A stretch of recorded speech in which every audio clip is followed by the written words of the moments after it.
thank you for being on. You are the first teacher that has willingly done this. I've had people that, used to teach or something like that, or were in education briefly hop on, but we never really discussed education. Mm-hmm.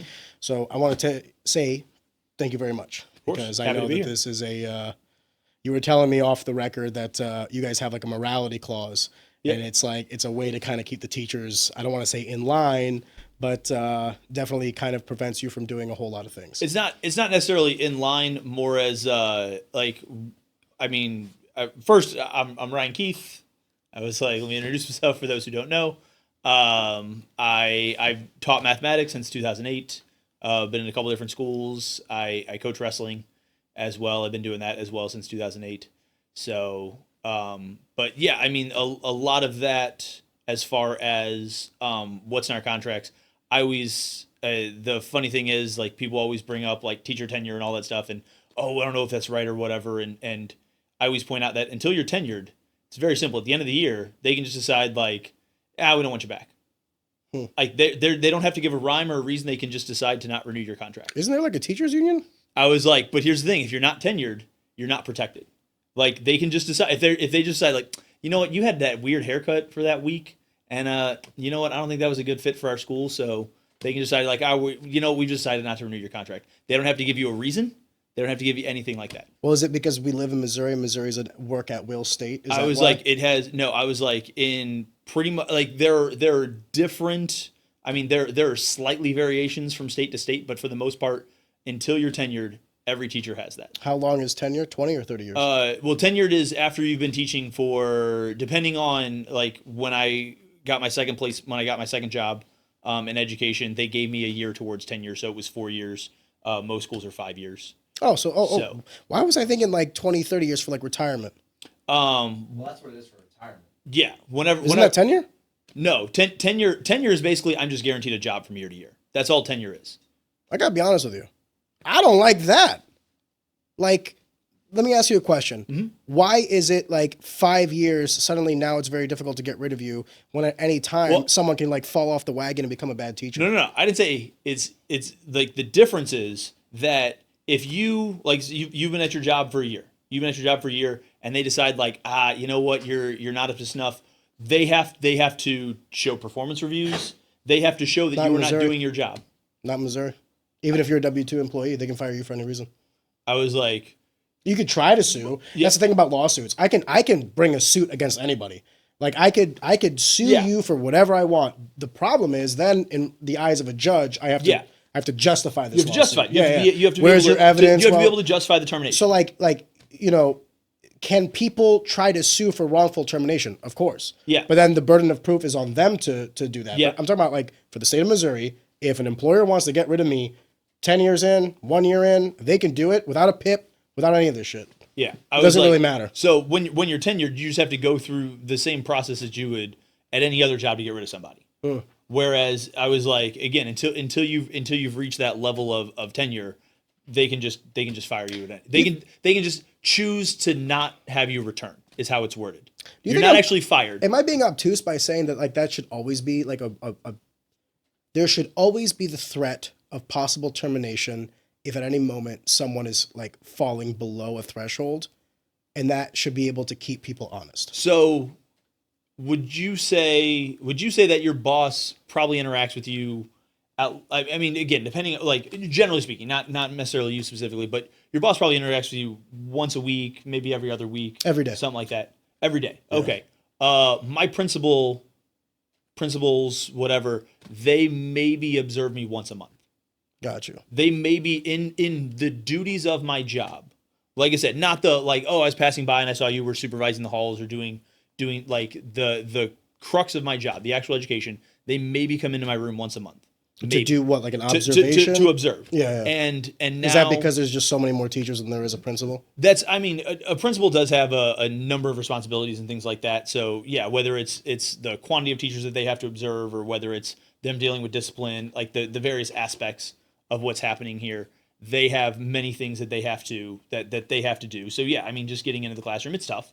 I mean, I understand that. You have like 150 teachers. Yeah, I mean, there's only 30 days in a month. Yeah, so I mean, and then you have the weekends off. So actually, it's like 20 days. 20, or yeah. 22 So days. and that's what I said. I'm not attacking principals for not being in there more often. It's just tough. But yeah, and it used to be when I started in education, they would only come in like maybe 2 days throughout the entire year for the whole class period. Now they pop in for about 5 to 10 minutes and observe you. Well, what if the like I said, the 8 times that they came in, just your kids were having a crap day, you were having a crap, like just by happenstance, half the times they came in, it looked like you weren't doing your job.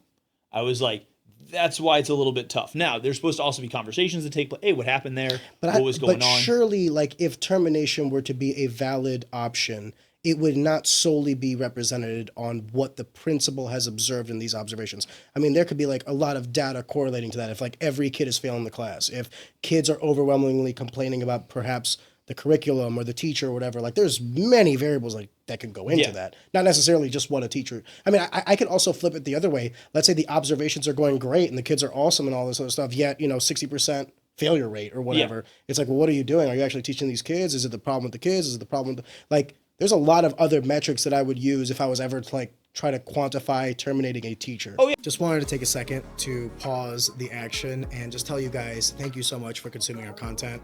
Easy Talk is a passion project. This podcast is just a bunch of like-minded people coming together to produce some cool stuff and talk to some cool people.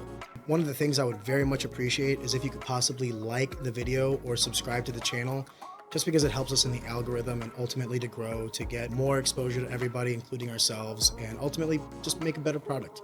Take a second, I'd greatly appreciate it, and on with the show. Yeah. Not necessarily like what I've observed. And basically that's what tenure does, is tenure says, solidifies hey, it a little. we're not going to just, hey, we came in that one time and you didn't do a great job. So, but you know what? We'll give you the benefit of the doubt, stuff like that. That's really what tenure is. Like in my, like the way I would phrase it, it gives you the benefit of the doubt. Where if they happen to see you on an off day, they would go, that was probably an off day. I was like, we'll go ahead and we'll take care of it. Now, at the same time, do I think that, in any job, are there sometimes people that probably it's like, whether it's you maybe should have retired 5 years prior, or or just like, it's hey, tough. That's a tough conversation. I was like, hey, this isn't the job for you. I joke with my wife all the time. I'm like, hey, you're gonna have to Tony La Russa me, and you're gonna have to just come to the mound one day, and be like, hey, you pitched a good game, hit the showers. Like, I'm gonna need someone. It's been fun. I'm gonna need someone to do that. I was like, look, I don't want to be Wainwright pitching maybe one or two more years later than I needed to. Do you think that would be a reflection of what, like age, a difference of cultural through time passing? Because like, let me ask this question a little bit more intelligently. I remember when I was in high school, I had younger teachers and older teachers. You know what I mean? Definitely a difference in teaching style. If I had a 60-year-old or a 30-year-old, right? But I never really felt like either was necessarily inadequate or not fit for the role. It was just like different styles. Mm-hmm. So when you would make a comment like there have been some people that maybe stayed too long, is that a reflection of age, or is that a reflection of like time kind of passing them by? I would what are say, the variables for that? I would say time, like more so the system passing them by. I don't want to say culture passing them by or time or anything like that. I mean, there's like the situation of what's going on here, because I can say, as I said, I've been in education since 2008, so that's, I should be carry the one. Math. I should be able to do that math. 18 years. 2005. Sorry, I was like, next year will be my 18th year. So yeah, I've been in education a long time. The last 5 years, I was like COVID. The 5 years before that, the 5 years before that, the 5 years before, I was like, those were all very different time periods. I was like, just with how rapidly technology is progressing. That's fair. Like the climate of the school environment is changing. There's so many different things that, I'll just use, one thing that when I started it, and it probably should have been a little bit sooner, but active shooter drills. I was like, that's a major thing that I would say every school does at least twice, like once or twice a year. I was like, and they've been doing that for the last 6 years. We did them when I was in school. Did you? Okay. Yeah. At least at Afton. Shout out Afton. Yeah, I would also say probably your active We shooter. called them intruder drills. We didn't call them. Yeah, I mean, active threat. I think. Is what we call close off the lights, get away yeah. from the door, make it look like the school's closed. But so that's the thing is that it was just kind of like, hey, hide and all that stuff. Well, now there's a new. If you have information through technology, if you have information that, hey, I mean the active threat is on the other side of the building. Get people out. Why are you sitting in there? Yeah. I was like, and that's something called 4E: educate, evacuate, evade, and engage. Engage being the last option, where it's like, hey, somebody's coming through that door. I was like, all right, let's do what we can to try to take care of them. You guys have isn't it like all public schools have to have a resource officer now though? They don't. It's recommended that you have a resource officer. The main reason I think that St. Louis County, like you will not find a school in St. Louis County that doesn't have a resource officer. But when you're in Podunk, middle of Missouri, where there's 3 cops for 100 square miles, I was like, but that's because 99 of those square miles are farmland. It was like, yeah, it's gonna kind of hard to have a resource officer. Very fair. In the building. I just think it's something that I think if we're talking about the possibility of harm coming to children, I think that having a resource officer, and I don't think anybody would disagree with this, it's not like a hot take, but having a resource officer on staff, like on hand, is just a wise thing. I understand. I don't agree with them. I'm saying I understand the people who counter that, where they're saying, oh, well, is having an armed person on the premises, like, is that going to invite, or is that going to be an inviting culture for students? And I get it. I was like, I understand that. I'm not saying I agree with them. I'm saying, okay, if we're trying to create an inviting an inviting environment for these kids, I understand that, having a police officer where sometimes because of, whether they be threats through social media or pranks or anything like that. That's the other thing too. The times have changed. Like the threats don't have to be within the walls. Yeah. I was like, but we've had the SRO just in the last 2 years. I was like walking around with his security resource officer? School resource officer. Sorry. Okay, sorry. Yeah. I was like been walking around with his basically assault rifle. You were? I was like, no, he was walking around with his assault rifle because there was a potential threat that he was. I was like, answering the call for. So good. Tax dollars. But at the same time, it's like, okay, while I am like, hey, I'm glad we're being safe. At the same time, some kids are getting scared. Put yourself in the shoes of a 14-year-old.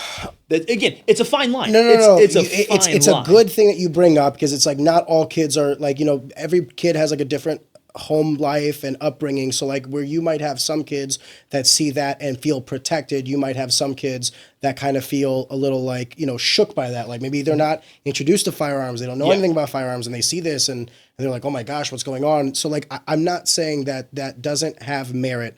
I guess I will take like the podcaster hat off and put like a parent hat on. So like if when the time comes for my daughter to go to school, if she came home and said like the resource officer was carrying a gun and I got scared, okay, I can have that conversation with her. Yeah. You want to know what I don't have with her is like a conversation with the principal saying like, we had an active shooter and your daughter got hit. Yeah. You know what I mean? Like, and that's what I said. I'm saying I understand. Yeah. I understand where those people are coming from. That doesn't mean I agree with them. I'm just saying I understand. Do you think that I want to be careful how I ask this, and this is not where I thought we were going to go with this conversation, but now it's a question that's on my mind. Do you think that the abundance of, I want to be very careful how I choose my words here, sorry. Do you think that what seems to be an American problem is tied directly towards our availability for firearms, or do you think that it is a reflection of degrading social and familiar constructs? Do you think that it is due to increased overprescription of children? Where do you think some of this stems from? Because before Columbine, school shootings were like rare and few and far between. I want to talk about that, like your comment specifically, and then I'll go back. Yes, there were school shootings before Columbine. Correct. They were all inner city, or they were all super rural. I was like, school shootings have been happening since the 70s. Yeah, but not at the same frequency or the same volume. Well, I was like, the difference was the reason Columbine is because of the news cycle and because of because of I was like just the upper class. It was the first time that it was the first time, it hit it was the wealthy first time white that happened. people. Yeah, I mean that's really why Columbine was the big deal. I was Or like, at least middle class white people. yeah, I was like, that's the main reason, because it happened in the suburbs. People were like, we didn't think it could happen here. I was like, well, yeah, Well. it could. So that was just more so the wake up call. Now, I want to also say, like, you're like, oh, the frequency of school shootings. If you look at the data, well, yes, there has been an uptake in them. I think it's more so there's a higher volume of reporting of a lot of these things where there should be zero. I mean, let me make sure that's clear. I want to say there should be zero school shootings, period. But I don't think that when you look at the number, I wish I could remember off the top of our head, because through some of our trainings, I want to say before COVID, I haven't looked at the data since COVID, but before COVID, you actually saw school shootings starting to decrease. Oh, really? But because of the number. Can you Google that real quick and just say, like, year over year number of school shootings in America, just out of curiosity, whether that number is like a horizontal line or decreasing or increasing? Just out of curiosity, forgive me. No, you're good. But yeah, like that was the thing, is there was a decrease, but I think that the quantity of reporting has upped. So that's as far as like our perception versus the data. I think those are just different. I also would be curious to see how much the, not glorification, but because of mainstream media and the news cycle kind of projecting them to the forefront, So if it is now seen as a way for these kids to make a statement. So that's now back to the point where you said, okay, what's the cause of a lot of these? I was like, mental illness, obviously, something that we have. Whether we want to say the kid. There's a spike after COVID. So before COVID, it was before going COVID, down. it was a decrease, correct? Well, it was an increase, but then there was like an incremental spike. Yeah, Incremental. Incremental spike after COVID. Okay. Okay. So Thank you, sir. I was like, again, now we can talk about, prescriptions and things like that and all that for kids. I was like, but I mean, just diagnosing and treating the problem, whether it in the very rarest of cases needs to be through pharmaceuticals or therapy or whatever. I was like, I definitely think, identifying those things, I was like, is the biggest thing. I do think just America, when you look at America versus Europe, like our puritanical upbringing and all that stuff, the Pilgrims and the Mayflower and everything else. I was like, Europeans, there's almost no violence in their cinema and their movies, anything like that. Like, violence is not Right glorified. now? I was like, historically, violence is not glorified in Europe the way that it has. Can you extrapolate when you say glorified? Forgive me. You mean like within news? No. Like through entertainment. Entertainment. No, you're talking about like video games, Yeah, movies. I was like, well, yeah, but movies- I would make the comment that movies like sell- the same video games, the same movies, the same sources of media that we have in the West only extrapolate towards the rest of the world. Now, No, since like the 90s, since the 80s. I would say There was never a video game that came out that was sold in America that wasn't sold in the EU. I- I don't want to say never, because someone will point out the one game that wasn't. Yeah, no, or like the movie that wasn't like a worldwide box office. Yeah. I mean, America, the main thing that we export is culture. And culture could be music, entertainment, what but have just you.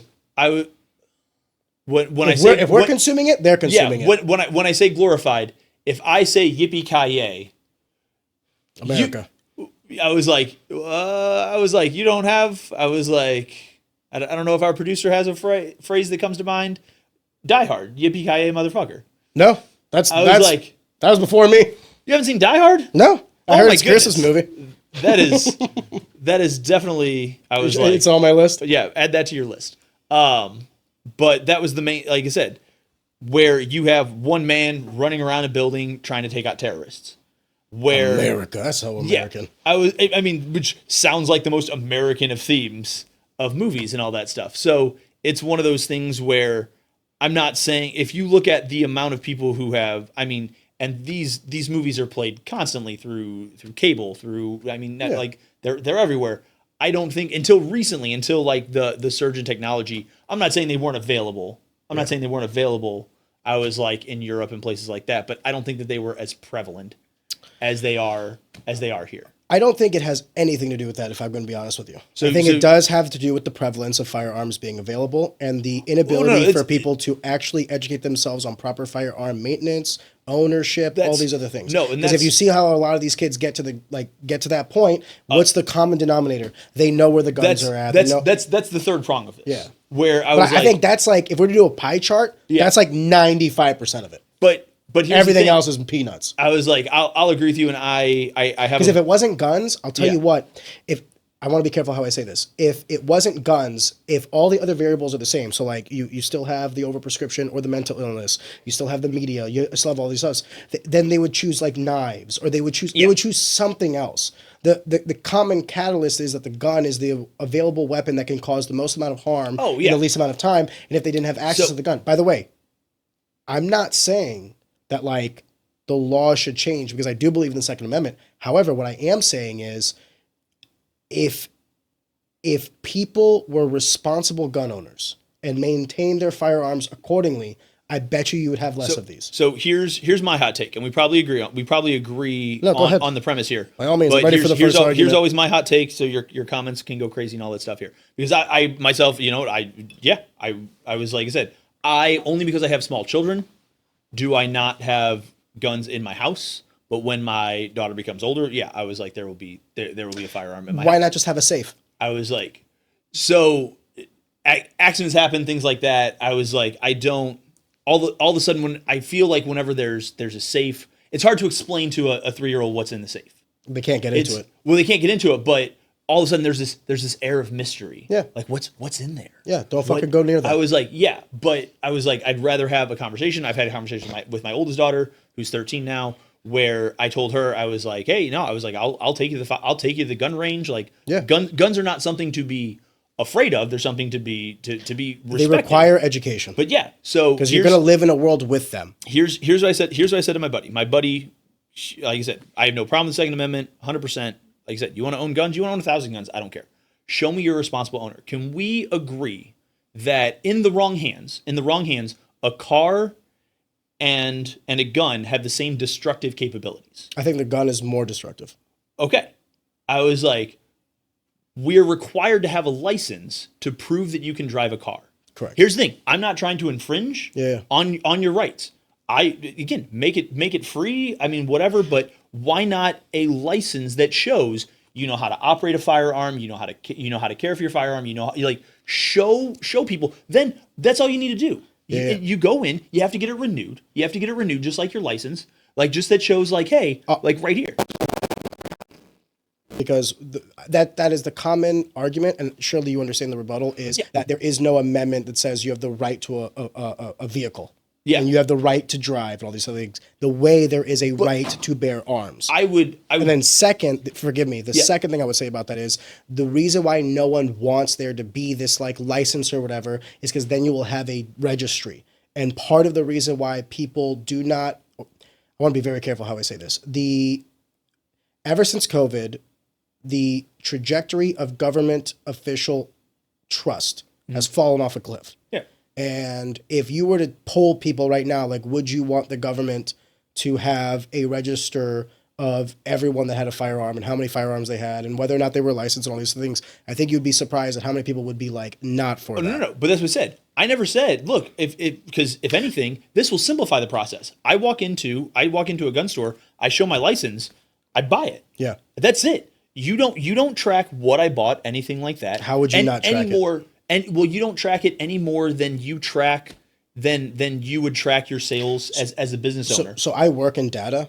Okay, that's what I do. I work in information systems and finance. And I'm telling you right now, 1,000,000%, that would be the easiest thing to track. I was like, but at the same time, right now, if you, like I said, with the exception of gun shows, are you telling me I couldn't get that data from any gun owner on who bought what anyway? You could possibly develop a data pool if you were to go to individual gun sellers and if they were keen on releasing that info. Yeah. But to acquire it in mass through a licensing would be a far easier step. And then the other thing would be like, do I think the government has some sort of database on some people with firearms in some certain circumstances in cities and whatever? Yeah, they probably do. But that's completely different from the federal government. Like if the city of if the city of New York City says that, they have some of the strictest gun control laws, even though there's an amendment, they have some of the strictest laws in their city. And for you to be able to like open and carry in New York City, you have to be like 1,000 Yeah. hours in the range or whatever. Like Yeah. that city has decided. That's my thing. Is like you have this amendment, and if you want to curtail it at the city level, at a state level, that makes more sense to me. I'm simply going off of like I don't ever want to get into a place where the federal government has that sort of data or that sort of power. And that's fair. The counter argument, like I said, as I already said, not saying again, you want to own guns, Yeah, own guns. brother, I get it. All the You caveats. want to own guns, own guns. But when people go like, oh, well, there's not an amendment and all this stuff. Well, here's the thing. Let's go back to when the amendment was written. What did a gun look like? Oh yeah, we're talking about a You musket. had to have skill. flintlock. You had to have skill to load and at best, I could get one shot off every minute. Yeah, I'm with you. And So that's the argument when people go, well, the founding fathers didn't know, just like and you said with cars. Well, they didn't know cars were going to be a thing. They didn't know what guns. we will find common ground on this because then the natural conclusion is like, okay, well, do we want to have like magazines that are over a certain limit? Do we want to have these types of guns versus these types of guns? I think that there is room for that discussion because I do think that the language was a little bit limited in terms of its scope. And of course, the founding fathers did not understand. But then you want to know what my response to that would be? An amendment that ratified or amended that amendment. Yeah. Get Congress involved and try to do Yeah. that. And then if that was the case to where they said, okay, the 29th, 30th Amendment, however many amendments we have, forgive me, I should know this, but whatever it is like a limitation on the Second Amendment. You can no longer, have this many rounds in a Because gun, I what have you. would also turn around and people who spout like you can't infringe on this right. We already do. If you're a convicted felon, you can't. Yeah, but you can't by legally buy virtue of firearms. being a convicted felon, you also lose a lot of your rights and liberties. It's the same thing as like sex offenders. But no. But that's the argument where you're saying, well, no, you can't infringe on this right. Well, we already do. But it's no longer a right to give them because they have infringed on our societal code, our agreement. So if you, let's say you're a convicted felon, you have gone against the rules of our land. Therefore, our rights and liberties are no longer afforded to you in the same way. I think that's very fair. If I murder someone and I have proven to be a reprehensible individual, I don't get the same rights and liberties as you. Yeah. I have proven that I can't handle those. I think that's completely different than like inalienable rights that you are born with, right? Yeah. That are gifted by God, and then through your actions you lose in our society. But when you talk to now again, we're talking about the extremist of people. When you talk to some of these NRA people, well, they're idiots. They're the idiots. They feel like this. No, this is a birthright, and it's like okay, it goes to the thing that we were talking about off the record with like the vaccinations. When there is a profit incentive, do you think that some people act out of not necessarily good intentions? Yeah. And I do think that like, for every crazy that says like we need to ban the Second Amendment, there's a crazy that says like we need unfettered, unlimited access to firearms. I think that and this is like common sense stuff, right? Like background checks over a certain age. I don't think you're going to find any sort of hindrance on that. The problem I always go back to is the only reason there is an argument is because the Second Amendment is so broad. So like if Congress were to ever like actually sit down and say, we need to really add some nuance to this. Yeah. Then by all means, and then let the elected representatives do that. Yeah. It's a tough onion because I think there are a lot of good ideas. On both sides. Like having a resource officer who is armed as a deterrent, possibly putting some limitations on firearms. Like, I mean, I can't see how that would. If there were less guns, then there would be less gun violence. That just makes sense. But the problem being is, then you start talking about like, unlawful gun ownership, and then that's a whole other onion. But I guess what I'm trying to say is to go back to the original comment of like, because we were talking about how a resource officer could be walking down the hallway with a gun, and like some kid is perhaps a little spooked about that. I think it goes back to like education is always best in all aspects of life. Sex ed, firearm ed, like any sort of topic that can be used in ways that can harm people. The best therapeutic or the best, what do they say? The transparency or sunlight is the best disinfecting kind of thing. That's the way I look at guns. The way I look at a lot of other things. And I think that's the biggest thing is like I said, there needs to be a level of, and whether you want to say compassion, understanding, I mean, whatever word you want to use there in all these situations. I think there also needs to be zero tolerance. Yeah. If there's even fucking words of it. Yeah. Bring it up and nip that in the bud right there. Yeah. Like don't joke around that. You know what I mean? On top of that, so I've done a number of trainings and things like that. And when you look at the FBI data and everything else, there's warning signs. Oh, yeah. And I mean, the main thing is making sure that like when a student sees a warning sign, when a teacher sees a warning sign, like we are getting to that point as quickly as possible. There was a number of years back, we had a student that just all of a sudden decided to start carrying a briefcase to school. At school? Yeah, That's a red like fucking a flag. 15-year-old thing, and we we're like, oh, Listen, boss, baby, relax. so yeah, we like I said, we kept an eye on that student. What was in the So, briefcase? Was it ever? Do what? What did he keep There his books? There was There was shit that shouldn't be in well, the student, again, I did not personally have the student. The student was trying to develop a pattern where it became normal, and then Oh, yes, it'd be a trendsetter? well, it became normal that he had his briefcase, and then but there were plans apparently. Oh. So he was trying to normalize you seeing him with a briefcase. Yeah, that's a no from me. So, but that's the thing is if you see something constantly, like when I graduated, we're about 10 years apart here. When I graduated in the like early 2000s, you had to have there were certain schools that went to, you had to have a clear backpack. You had to be able to see into the backpack at all times. I like that. I mean, so the main thing as guys, we go, all right, whatever.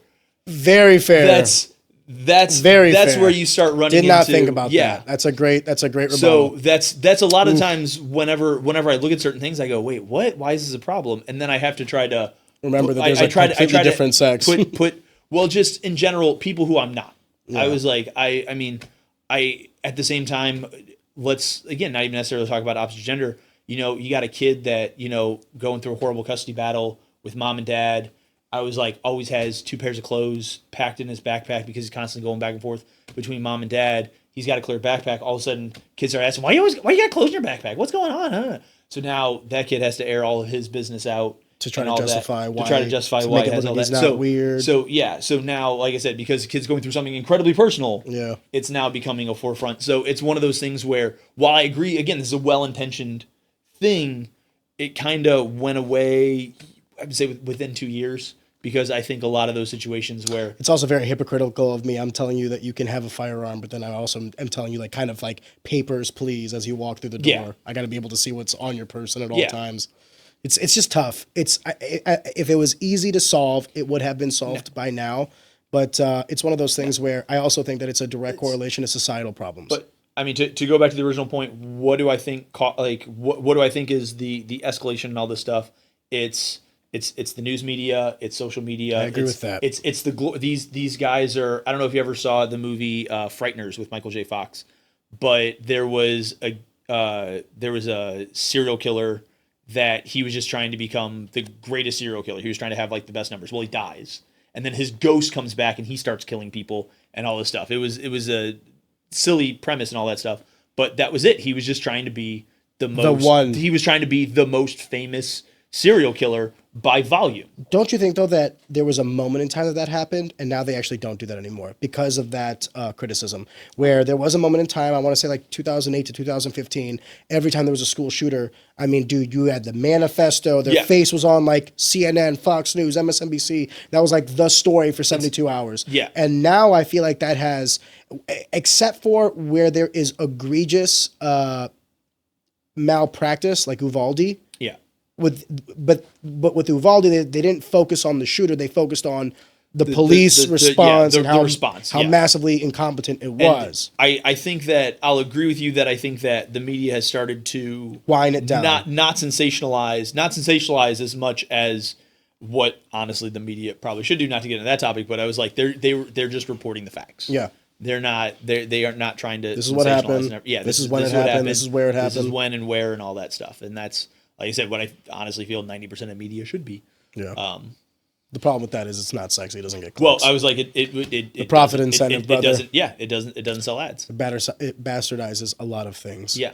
Can I ask you a question? If we take a step back, and you've been in education now since 2008, you said. Yep. What was it about the field of education that drove you to it? Why not be an engineer? Because you teach math. Sorry. Mm-hmm. So one would say that you're probably good with numbers. Well. Yep.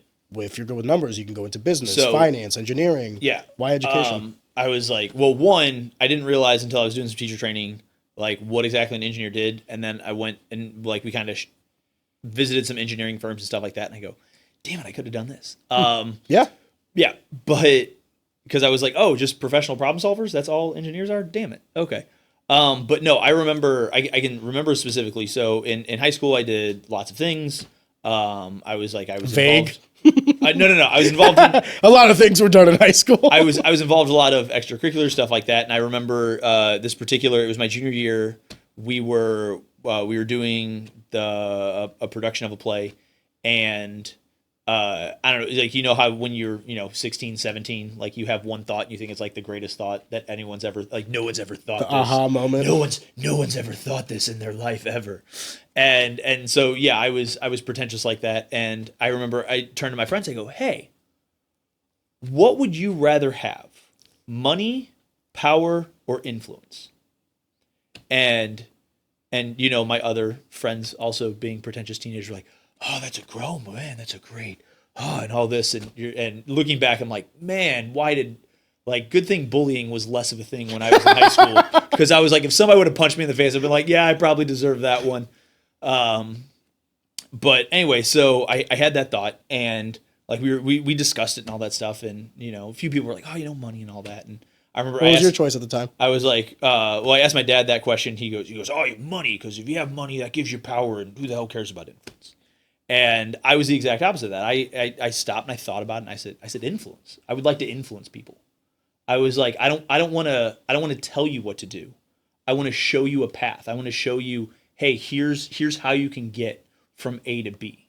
I don't want to tell you, no, this is what you do. I want to show you, hey, here's a way that you can get to it. And I stopped and I thought, who are the most influential people? And obviously, your parents are the first people you think about and all that.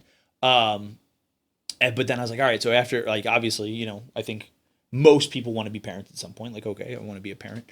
I was like, well, okay, who else? And I stopped and I go, teachers. Like, teachers are the most influential. My coaches, those are the most influential people in my life. And I think as far as influencing in mass, like as many people as you can, I feel like teachers, because if I have 100 students, roughly, if I have on average 100 students every year, and if I teach for 30 years, I impacted 3,000 lives. No, way more than that, because all the lives they'll touch. But that's what I'm saying, like, directly, and then there's the indirect, and there's the indirect and everything else. So that's what made me go. Like, oh, I think I want to go in education. Now, originally, I was actually going to go into chemistry. I was going to be in chemistry education. So you were going to still be a teacher, but I was still going to be a teacher. I was going to do chemistry. And then I looked at it, and then I didn't realize it at the time. But I was tutoring my friends in math. They would. I was like, don't fail anyone. If any of my high school principals are listening, they would come to me during lunch and ask me questions while they were still in the middle of a test, and I would tell them how to do the problems and everything. So that's why my students don't get to go to lunch in the middle of a test. So. That's pretty smart. Yeah, I was like, so I would tell them how to do all the answers. I would tell them how to do all the problems, stuff like that. Now, I'm not doing the problems with them. I would tell them how to do the problems. They would still have to, remember that, go back and, write it on the test. But it was just kind of one of those things where I was teaching math throughout. And I remember one of my principals at the time, like, I was up for like a student of the month thing from the Kiwanis Club. And he told that story. He was like, oh, I saw students gathering around a table, and, it's principal, it's my job. I got to go up and I got to see that. And I was like, oh, and there's Ryan in the middle of it giving an impromptu math lesson. And the Kiwanis people were like, oh, and they're applauding and everything else. And I'm like, I was helping kids cheat. Yeah, let's applaud this. Sure. You're a testament to our community. Yeah. So yeah, like that. So I was always teaching math. So I decided, okay, I'm going to do math and chemistry. Like, I was ready to take 18 to 21 credit hours to get out in 4 years. Like, I was ready to put my nose to the grindstone. Because you had already started school in a different field and you wanted to transfer before high school, like, as a freshman, I was taking 19 credit hours. I was taking, like, my first year. For those who have never gone to university, 15 credit hours is like your average, quote unquote, like 5 classes. A credit hour, usually most classes are worth 3 credit hours. Okay, yes. And you need 120 credit hours to graduate with an undergrad degree. So if you do the math, it's like, okay, 30 would be 1 year, so 15 a semester, 5 classes a semester. Yeah. Over the course of 4 years, you'll graduate with your undergraduate degree. Yes. Forgive me, because some people... No. Yeah, that's fair. I wasn't thinking about that. So yeah, I was taking 19 credit hours, and I was ready to like just put my nose to the grindstone and take as like Because you were just trying to graduate as fast as because possible. I wanted to make sure I was graduating on time. Got I you. was graduating in 4 years. So you had started So already. I was like I hadn't that was like I said, I figured that out in high school. I was going to do chemistry and math. I go to Southeast Missouri State, that's where I graduated from. SEMO? And yep, SEMO. Okay, Falcon. Red Hawks. Red Hawks, my bad. It's all good. Birds, whatever. Well, I was one of the. I'm a Triton, I brother. I was one of the first Red Hawks because Oh. before that they were the Indians, and then the NCAA You passed. cultural appropriators. I was like the NCAA passed like, hey, if you ever want to compete in the postseason, you have to get rid of all your Native American references. So I agree. How dare you? No, I'm just joking. so yeah, so I go there. I sign up for Calc 1, Gen Chem 1. I was like in 3 other classes. Gen Chem 1 is a 5-hour class. Calc 1 is a 5-hour class, and then 3 other classes. How often do you do those? Once a week? So yeah, I would 5 hours I- once a week. You're I- not doing 2 classes at 5 hours. That's insane. I was doing two 5-hour classes. So I know, but like each class was 5 hours once a week. yes, each class. No, yeah, because Yeah. I remember when I was taking. Oh my God! Sorry, guys. God, I'm trying to go back. The longest class I ever took was Finance 403, I believe, and it was 4.5 hours, but it was once a week. Yeah. Because at first I was like, Jesus, 4.5 hours, but then I saw Yeah. it was only on Monday. I was like, okay, I Yeah. can do that, dude. That's awful. Oh, yeah. That is awful. If you've never been in a class for 5 hours, you're brain dead after 2.5 hours. For my master's degree, I got my master's in mathematics as well. I was trying to get through as quick as I could, and I was taking summer classes, and basically I was in class for 7 hours. I was like, because I was taking 2 classes like on 2 days, and then on the other day I was taking another class. So I was taking 9 credit hours over the summer to try to just like power through my master's. I don't know if I should be programs. saying this out loud. If it was not for Adderall, I don't know if I would have graduated college. I'm not. Well, here's the caveat. I was also working full time as a data Yeah. analyst. I was also training full time because I was an amateur fighter at the time, and I was going to school full time. So like I was literally waking up the days that I did not have school. Because for those that don't go to university, you don't go to university like 5 days a week like you do with like. Yeah. Actually, you can if that's how you set your schedule up. The way I set my schedule up was 2 days a week, either Mondays and Wednesdays or Tuesdays and Thursdays. So the days that I wasn't waking up and going to school, I was waking up and going to work. And then right after school or work, I was going and then training for my fights. So it was like Monday through Friday, I was in classes or at work and then training. And then Saturday and Sunday was like catch up on everything days. Yeah. And if it wasn't for, dude, during finals, if it wasn't for that little extra bump, I don't know if I would have gotten through it, to be completely honest with you. I would have had to quit something. No, I did the same thing. I always try to set up my classes Monday, Wednesday, Friday, so that way I always had Tuesday and Thursday off to do whatever I needed to do on those days, Homework, whether it catch be work, up, homework, fucking sleep. all that stuff, yeah. So, go to Gen Chem 1, look at the syllabus, look at all the contents. I'm like, I was like, I know all this. Like, I looked at the content, I'm like, I know everything here. Like, my senior year, I was the chemistry lab assistant. My chemistry teacher was also my wrestling coach, and he probably let me mess with chemicals that I probably should have never touched because I was like in the wrong ratios. They would have been completely volatile. So, but he was like, hey, I need six molar concentration of this. Like, okay. And I would do all the measuring and everything, and he just trusted me. So, so I was like, I was like, hey, I did all this. I went to the teacher after the class. I said, hey, I feel like I know all this. Like I did a lot of this stuff. And he goes, oh. I was like, you know all this? I said, yeah. And he goes, oh, it sounds like you're ready for Gen Chem 2. I was like, I think there's a CLEP test you can take. I said, I know there's a CLEP test because that was one of the classes. Can you explain that? So, yeah, I was like, a CLEP test is basically a test that you take almost like an AP test where you just take it. If you score high enough, you just get credit You for can that prove class. competency, you get the You can credits. prove competency, you get the credit. And again, if I'm basically trying to take 150 hours of classes or 160 or however many hours I would have needed to get those degrees that I was looking for, I was like, yeah, anything I can do to freaking save money, save time, all that. Would they have not charged you for that class? I'm pretty sure they still charge you the credit hours. So if you drop it within the first week, then you get a 100% refund. No, I'm talking about if you take a CLEP test. Oh, if you take CLEP, like you pay like $50 because you're okay. So yeah, okay. there's a charge. Like I Okay. mean, you're basically saying Because like I remember there were some other kids with some finance classes that I took that did that, Yeah. But UMSL still charged them like $380 a credit hour. I was like, Because you're going to pay no matter what. That figure could be wrong. I said $50. It might have been $80. I don't. Well, it's a different time was, too, but I don't think it was. I mean, it was. Like I said, was SEMO affordable? SEMO was pretty affordable. Yeah. So I was like, UMSL. I got out with very minimal student loans. Still is pretty affordable. Is it? Yeah. Well, dude, the reason I went to UMSL was because I did the math and with Bright Flight and the scholarships that I could pull together, because I was broke. My parents didn't have two pennies that they could rub together. I was able to graduate with $12,000 of student loan debt, and I was like, thank God. Yeah. No, I got some friends that went to SLU for education, Yeah. and I'm pretty sure, I don't want to say his name, I'm pretty sure that guy's going to be in debt for the next 10 years until he can run it off. My dad was on disability, and he actually took out, like, he told me about it, so I was aware of it. I was like, but he's dead now, so you can't get him creditors anyway. But he took out a loan. He took out a student loan in my name for him to help like live. He passed away in 2006 when I was in the middle of college and all that. So I'm sorry. It was. I mean, Was your mother still alive? yeah, my mother's still alive. Yep. God bless. Yeah. So yeah, like I was 20. He was 51 when he passed away. Do you mind if I ask why? So no, you can ask. I was like, he had a rare blood disorder called protein C deficiency, and it's hereditary. Hey, because do you have it as well? I was like, I was hospitalized back in 2019 with a blood clot in my lung.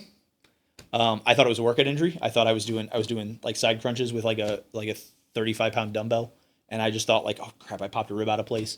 And I was like, so I had this like stabbing pain, but I would take ibuprofen, it would go away. Well, I didn't. I a blood thinner. I knew, but I forgot. Yeah, I was like, ibuprofen is a mild blood thinner. So yeah, I was like, I went to urgent care, and then they go, oh, I was like, they were like, oh, you have blood clots. Now, I don't know if he meant to pluralize it, but I heard an S, like that there was multiple blood clots. So yeah, they put me in an ambulance, took me to the hospital, and I was like, but the very different. So my dad was constantly in and out of hospital all my life. I was like I checked in the hospital at midnight. The floor doctor, I can't remember what the floor doctor's called, but he came in. It was like 5 a.m. I'd barely slept. And he came in, he was like, oh, yeah, okay, blood clot, yeah, okay, we'll put you on this, and yeah, we'll get you out of here tomorrow. And I go, wait, what? Like, my dad was always in the hospital for like a week when he had a blood clot. So I was just like, what? And then I finally got a chance to talk to him like 12 hours later after going like, shouldn't I talk to a hematologist, like a specialist or something? And they go, oh, no, the medicine now that we had versus, like I said, 2006 to 2019, I was like, yeah, you just take this pill, and we know it's working. Now, I'm on the pill. Bless. Yeah, I was like, so I mean, I'm on the pill for the rest of my life, and I can get to a funny wrestling story in a second about that as well. But yeah, so I'm just, like I said, I had a blood clot, and because of my levels, they basically said like, yeah, stay on that. Well, thank you, pharmaceutical companies. Yeah, the only time we say this. Yeah, in this conversation. Yeah, I was like, my sister, she just texted me because she was asking if I had any side effects with my blood thinner. She have it? I was like, she just had a blood clot in her arm. No shit. Yeah, that I was like, hereditary. and that is her God. second or third blood clot. My other sister, she's had at least one, maybe two. Oh Jesus. So yeah, I mean, it's like, yay. Thanks, Dad. Yeah. So with all that, going back, club test that I was saying. So I plan on going and taking the club test. Cool. I go to testing services, and they go, oh, I was just sitting in the class. I want to take the club test, and they go, oh, did you say you were sitting in the class? I said, yeah. They go, oh, if you're currently enrolled in the class, you can't take the club test. So what does 18-year-old brain here? You dropped the class. Oh, drop the class, go take the test. Awesome. So I go back to my room. I was like, I could do it online. Just boop, drop the class. Go back the next day. I go, I'm here to take the club test. And same person. It was a student worker, same person. She goes, she recognized me. I said, oh yeah, I dropped the class. Well, the head of testing services was like standing right behind her. And he like turns, he's like, wait, what? Hold on, what? And I said, oh, well, she said yesterday, if I was enrolled, I couldn't take the club test if I was enrolled in the class. So I dropped the class. So I went to take the club test for Gen Chem 1. And she goes, oh, you can't take the club test if you've ever been enrolled in the class. How am I supposed to know what the class is about if I can't enroll in the class? Like, is that why you switched to mathematics? So that was basically the reason why I switched to mathematics. And he told me, oh, go talk to this person down in the office of registrar. I told her that same story that I just told you. I tried to abbreviate as quick as I could. And in the middle of it, she's shaking her head. And I'm like, can you let me finish my story before? She goes, did you attend freshman orientation? I said, yes, I did, ma'am. And she goes, well, if you would have been paying attention, I talked about this. And I said, ma'am, I can tell you right now, there were a lot of things I didn't pay attention about at freshman orientation.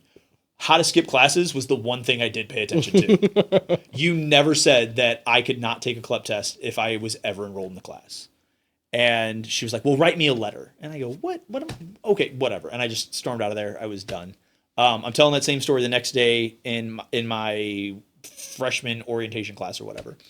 My freshman orientation class with the dean of the College of Science and Mathematics. So great guy. I was like, he was awesome. I talked to him like anytime I had a problem. I could just kind of be like, hey, you got a second? Yeah, come on in, right? Like it was like great guy. And he was like, you should write the letter. And I go, what? Why should I write the letter? He goes, even if it doesn't help you, It'll help someone it else might later. help the next person. And that is the only regret that I can honestly say I have from college. I didn't write that letter because, I was a snotty 18-year-old. Is that too late? I was a snotty 18-year-old going like, screw this, blah, blah, blah. Like, Is it too late now? Have they changed the rules already? I'm sure, that was, 2004. It's, 20 years ago. I'm sure, things have drastically changed. Times have since then. changed. I was like, I'm sure it's not even the same people working anymore. So. I don't know if I ever told you this story, but I almost went into mathematics as well. Yeah. So my senior year, I got a partial scholarship for wrestling at University of Central Missouri over in Kansas City. Yeah. Be a mule. But that year, my mom was diagnosed with like the terminal tumor in her brain, and the doctor said that she had a year to live. Fun fact, she died literally like a year after that, like 365 days after that. That was why I went to SEMO, being only about an hour and a half away. You could be close to your father. I was like, because I was playing racquetball with my now wife. I mean, when we were in college, we were playing racquetball, and my phone was. I worked at the rec center. My phone was down in the office, and I go in. I see I got a bunch of missed calls, and I call and I'm like, hey, what's up? And they were like, hey, dad's in the hospital. It's not looking good. So I literally got in my car. I was like, I bolted there, and then I was there until about 3:30 in the morning. I drove back. I got an hour's worth of sleep. I was like, I went to class. I was like, I think I skipped my last class because they said, yeah, like basically shortly after you got there, he passed away. So I was like, I'm sorry. the only nice thing on that one is, so that was, he passed away 6 days after my 20th birthday. My dad, I was like, honestly, as far as a father goes, I don't think I could have asked for a better father or anything like that. He was super supportive, not always said the right things in his support, but I can't, except for the times he was in the hospital, I can't think of a time he wasn't at my wrestling matches or my soccer games, he was always there to support me. So for my 20th birthday, I drove back up to St. Louis. And I wasn't drinking because I was only 20. That's right, kids. Don't drink till you're 21. Sure you were. Well, I couldn't drink at a bar. But we went to the bar that he always drank at, and we had a really long conversation because I was still living in the dorms at the time. And I said, hey, Dad, I think he had met the person who would later become my wife, met my wife, and I was like, hey, I think I'm going to move in with her. And he goes, I'm not paying for you to play house. Well, I just told you my dad took out loans. You're not paying for shit. I don't know what you're talking about. Like, you're not paying for anything. And then I explained to him the financial implication. I was like, well, no, like this is how much it costs to live in the dorms. If we move on, like we can find a place. Splitting the finances. We can find a place for about this much and and we'll make sure it's still close on campus so we can still walk and everything else. And all of a sudden, like, I saw my dad for the first time ever be, like, taken aback. Where he was like, whoa, this isn't just, like, some stupid flight of fancy of a stupid 20-year-old. Like, this is a grown-up, educated decision that you're coming to. So I like to think that when my dad passed away, like, he knew his youngest had his head on straight. He knows what he's doing. Like, so, that's the way I at least look at it. Like, yeah, it sucks to lose a parent, like I said. We're in that boat together, but I look at it that way, that almost the last conversation that I had with my dad was that. The actual last conversation I had with my dad, because I went up the weekend before my birthday, he sent me a card for my actual birthday on that Monday after the weekend, and that was it. No call or anything like that. And I go like, hey, I call him like 7 o'clock, and I go, hey, call to wish me a happy birthday? He goes, you got the card, didn't you? I said, yeah, but you can't make a phone call? That's enough. I was like, you jerk. Hung up. That was the actual last conversation I had with my dad, which was reminiscent of the actual, like, again, just Relationships that the you had relationship with we them. had, the joking around and all that stuff. I so. could not. You and I had a completely different environment then, because one of the things I have like is I don't regret much in my life, to be completely frank with you, but a lot of my regrets actually are stemmed to my mom, just the gravity of the situation that I didn't understand at the time, and then you had the conversation with your father that he felt like his son had like a good head on his shoulders. I can actually tell you a conversation my father had with my mom. At the time, my brother had just graduated college, the first person in our family to get higher education, and he's 3.5 years older than me. So like I graduated high school that year, he graduated from UMSL that year, and my mom went to both of our graduations. So anyway, she told my dad like Andy's gonna be fine. I'm worried about Ariane, and my dad did not tell me that immediately, but he told me that maybe like 6 or 7 months after she had passed. And I don't know how to explain this other than like it just like it like I was just like a fundamentally different person, because it reminded me that even when my mom was like facing death, what was she doing? She was worrying about her kids. Yeah. So I thought to myself, like, she lived a life where she was dedicated to us. I need to now live a life that would honor her. So like I'm really glad my dad, because it was just my dad and my mom, like no one else was in the room. So like had my dad never had that conversation with me, who knows? You know what I mean? Because that was the catalyst where I was like, okay, time to get my shit together. You know what I mean? But no, I mean, I was going to be a math teacher as well. I was going to go to University of Central Missouri. They were top 10 in the nation in their education program. And I also had like a lot of, dude, shout out Ms. Quigley, shout out Mr. Kreitz, shout out a myriad of Mr. Bowen, my 5th grade teacher, who got me to fall in love with math. I had a lot of great teachers that got me very, I loved mathematics, I loved numbers, and I still do, by the way. But because of them, I was like, oh, I want to be a math teacher. Like, I like math, I want to be a math teacher. And then I also wanted to coach wrestling. So I was like, boom, 2 birds, 1 stone. But then when my mom got terminally ill, I thought to myself, am I really going to spend, because it's about a 3.5-hour drive, so I was going to have to live out there. I was like, am I going to spend the last year of my mom's life chasing, because I wanted to wrestle in college. Like, wrestling was something that I fell in love with, you know what I mean? So like there was like a lot of these like selfish desires that I had. I wanted to be a teacher, I wanted to be a wrestling coach. So ultimately I had a conversation with my brother and I was like, hey, I'm thinking about going to UMSL too. Like, what do you think I should do? And he's like, dude, study finance. Like, do the same thing I'm doing, because you like numbers, I like numbers. It's great for me. So it was one of the best decisions I ever made in my life, because now fast forward, and how we met was I didn't have to be a teacher to coach wrestling. I kind of was able to double dip, right? I was able to follow one path and still enjoy some of the fruits of my labor in the other respects. But it's interesting that you say that, because you and I had I feel like we have very similar paths, if I can be honest with you, especially having heard more of your story. I was like, I was like, earlier this year, I was like, you had mentioned something about your mom, and I didn't realize that. We had that connection as well. The funny thing is, I would say that if you would have asked me, like I said, math was more so the fallback. Like I said, chemistry was the plan. Until college, I was good at math. I'm not like, and I don't mean that to be like cocky or whatever. It just kind of the way my brain works. I'm wired for it. That's fine. I didn't really like math. Like, it was just something I was good at.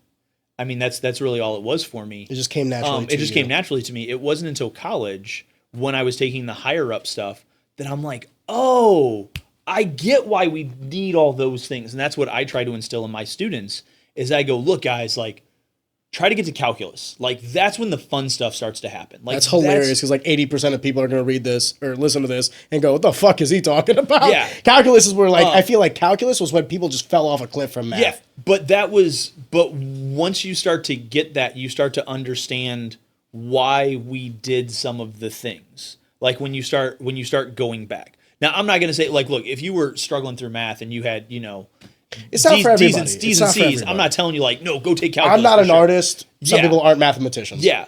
Not that I am. It's one of those things that if you're like, I've always done okay in math and all this stuff, I'm like, go take a calculus class, because, and I'm not saying you got to take the full blown, like, Calc 1, like the 5-hour, like, go take an applied calculus class, because that's when you really start to see the, like, oh, this is why I was like, factoring is important. This is why I was like this and this and this. And the funny thing is, I talked to a number of my students, after they graduate and all that stuff, and they need to take a few math class afterwards. And they were like, and I've had some of them say to me, like, thank you for beating some of those basics into my head, because I bring up factoring just because, like, as far as higher up math goes, that's kind of the biggest thing that you do.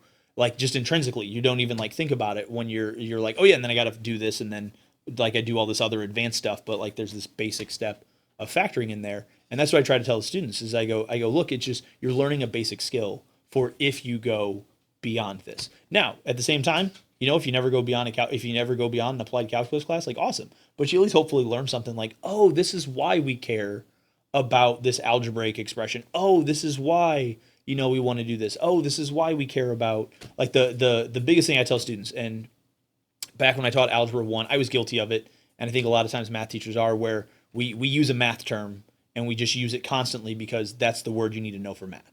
And slope is the biggest thing. All right, we talk about slope and all that stuff in math and everything else, and unfortunately sometimes I don't see these guys until I teach. The class I've taught the most the last several years is geometry and college algebra. So when I teach college algebra and I'm kind of going over slope and all that stuff, and I tell them, I go, hey, do you guys really know what? Hey, you guys use slope every day, and they're like, what? No, we don't. I said, well, you drove here. Our producer's laughing because he's already heard this story. I was like, you drove here, right? Well, what do you have to keep an eye on when you're driving here? And they're like, we talking about the slope in the road. I said, no, that's not what slope is. Stop. And then I go, well, you got to, pay attention to the cars. He says, yeah, what else? He's like, well, your speed. I go, speed. Well, what's speed? What do you measure speed in? They go, well, miles per hour. That's a slope. And then all of a sudden the kids, like, some of their heads like explode because they're like, wait, what? I go, now we keep using this term because I don't want to have to keep saying speed or rate, or I don't want to have to say 8,000 different words when we're talking about the same one concept. But then the kids kind of like, hopefully, I hope that kids walk away with my class, like from my class, and they see some of the connections. No, I think the difference between theory and application is that we always say that they're mutually exclusive, but actually they're a Venn diagram. You can teach theory through application and vice versa. Well, so I asked, this was again in my grad program. I was out to dinner with some friends of ours, and they said to me, they were like, oh, okay, like they were just asking me some questions. And I said, yeah, okay.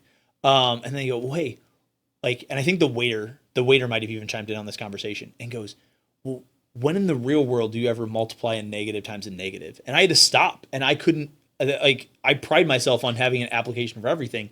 And I was like, I'm not, because a negative times a negative is a positive. And I go, well, I mean, in English, we talk about, a double negative and all that stuff. But I was like, you know what? I'm gonna get back to you on that one. And I go, and the person who was in charge of my program, Dr. Rothbart, I'll give her a shout out because she was the most amazing. She wrote a math textbook as a story. It was the craziest, most insane, and like actually informative book like on math that I've ever looked through. And so I asked her, I said, hey, this question came up the other night. I was like, and hey, when you multiply a negative times a negative? And she goes, like we don't worry about, like, as mathematicians, we don't always worry about the application. And that is like the entire opposite of my personal philosophy. And I go, well, I think you are one of the most incredible, smart ladies I've ever met. You and I have completely different philosophical, like educational standing on that one. I can tell you exactly where you would use it. I was like, I mean, other like, I mean, we talk about engineering and resistance and things like that. But I mean, in terms of like, hey, this was a normal, commonplace. Yeah, I'll tell you where you would use it. Options trading, shorting a stock. There you go. Multiplying two negative numbers, and then you're going to get a positive outlook because you're setting the standard for the contract. There you go. It's not that I'm trying to be like, what? Oh, sorry.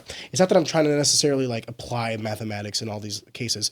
I actually do believe that like 90% of the mathematics that we will learn, we won't use. I don't use slope that much cognitively. Yeah. Within my parameters that I'm observing. Do I use it throughout my life? Of course. I mean, you use rate. I mean, you use rates for various things. I would say that I am more mathematically inclined in terms of like my applicational use in my work and everything than the vast majority of Americans or vast majority of people on this planet. However, the value in mathematics does not stem from its application. It does stem from its theoretical because it's the numerical language for problem solving. Mm-hmm. And if you can understand the numerical the same logic that goes into problem solving mathematical equations can also be I could explain to you how I use a mathematical equation for business. Yeah. Right? expensive. Profitability is literally subtraction, addition, multiplication, and division. And I would not understand how to get to profitability if I didn't understand that.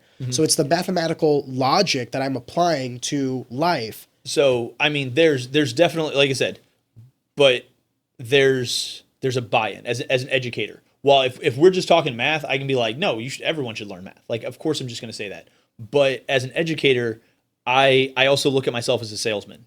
Like, yes, you want to get a good grade in my class. Sure, you should learn the math.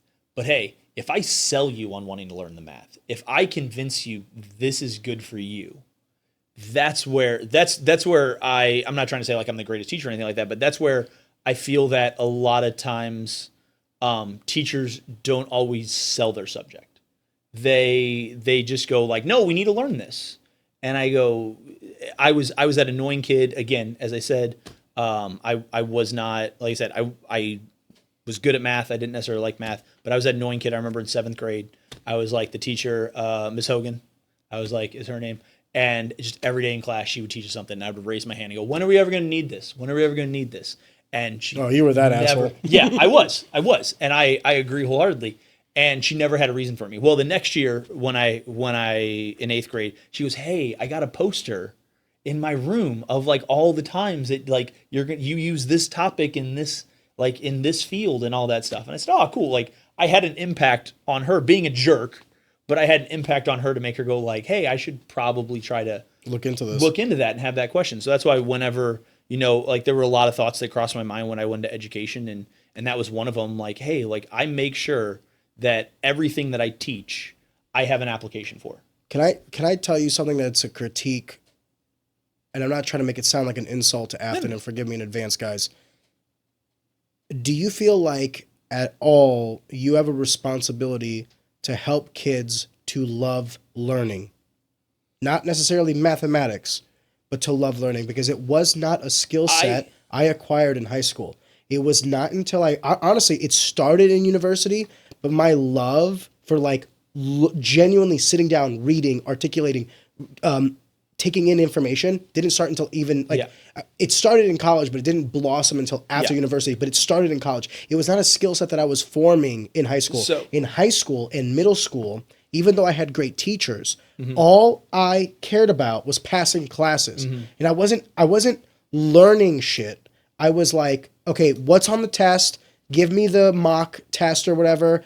And then some teachers had like, you could have a postcard of cheat sheets or whatever, which now, I mean, like kids, I want to ask you a bunch of questions about education now, because with smartphones and AI and everything, like, I don't even know how you guys even do tests anymore. By the way, I don't even know what the value of tests are anymore. But let's take a step back. Let me ask that first question. So first question, then we can get to what is your response to me saying, are you teaching these kids how to love learning? Yes. I was like, I mean, even if they don't like math. I try.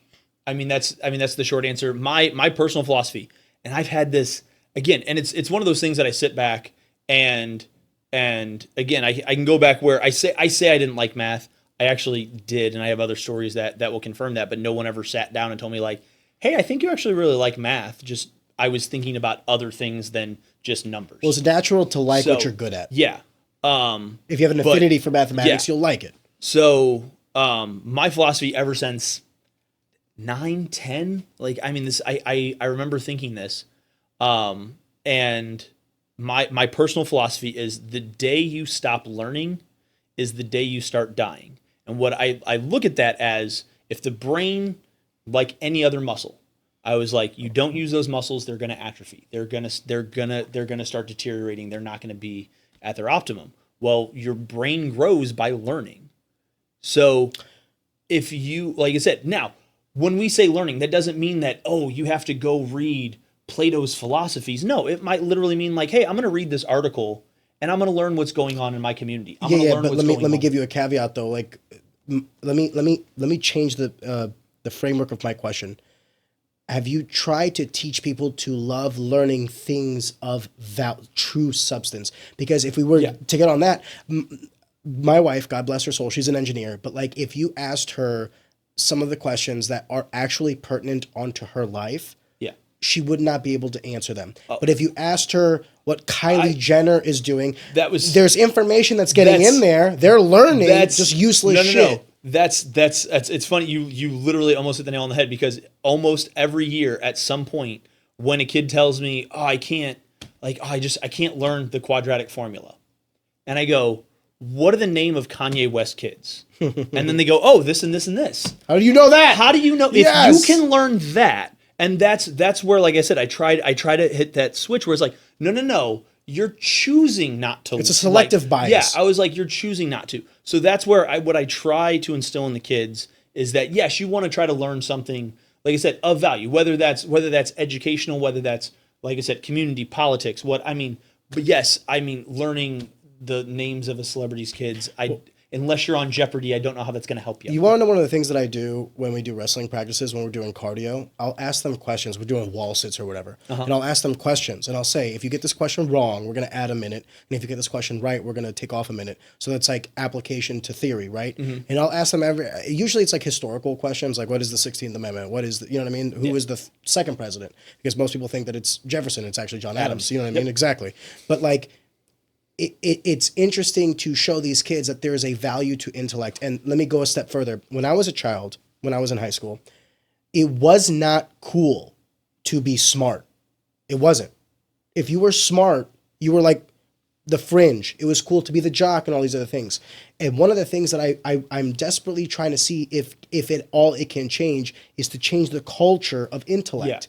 And not necessarily make kids like love learning, but also let them understand the value of it earlier in life. There's other cultures throughout the world where I might not necessarily agree with their political stance, but I do agree with their cultural stance on the value of intellect, the value of information. Perhaps it's too much, too competitive, but we could use some of that here in America. And that's to bring it all back. That's where we had certain policies that were trying to address that, and because the culture of intellect.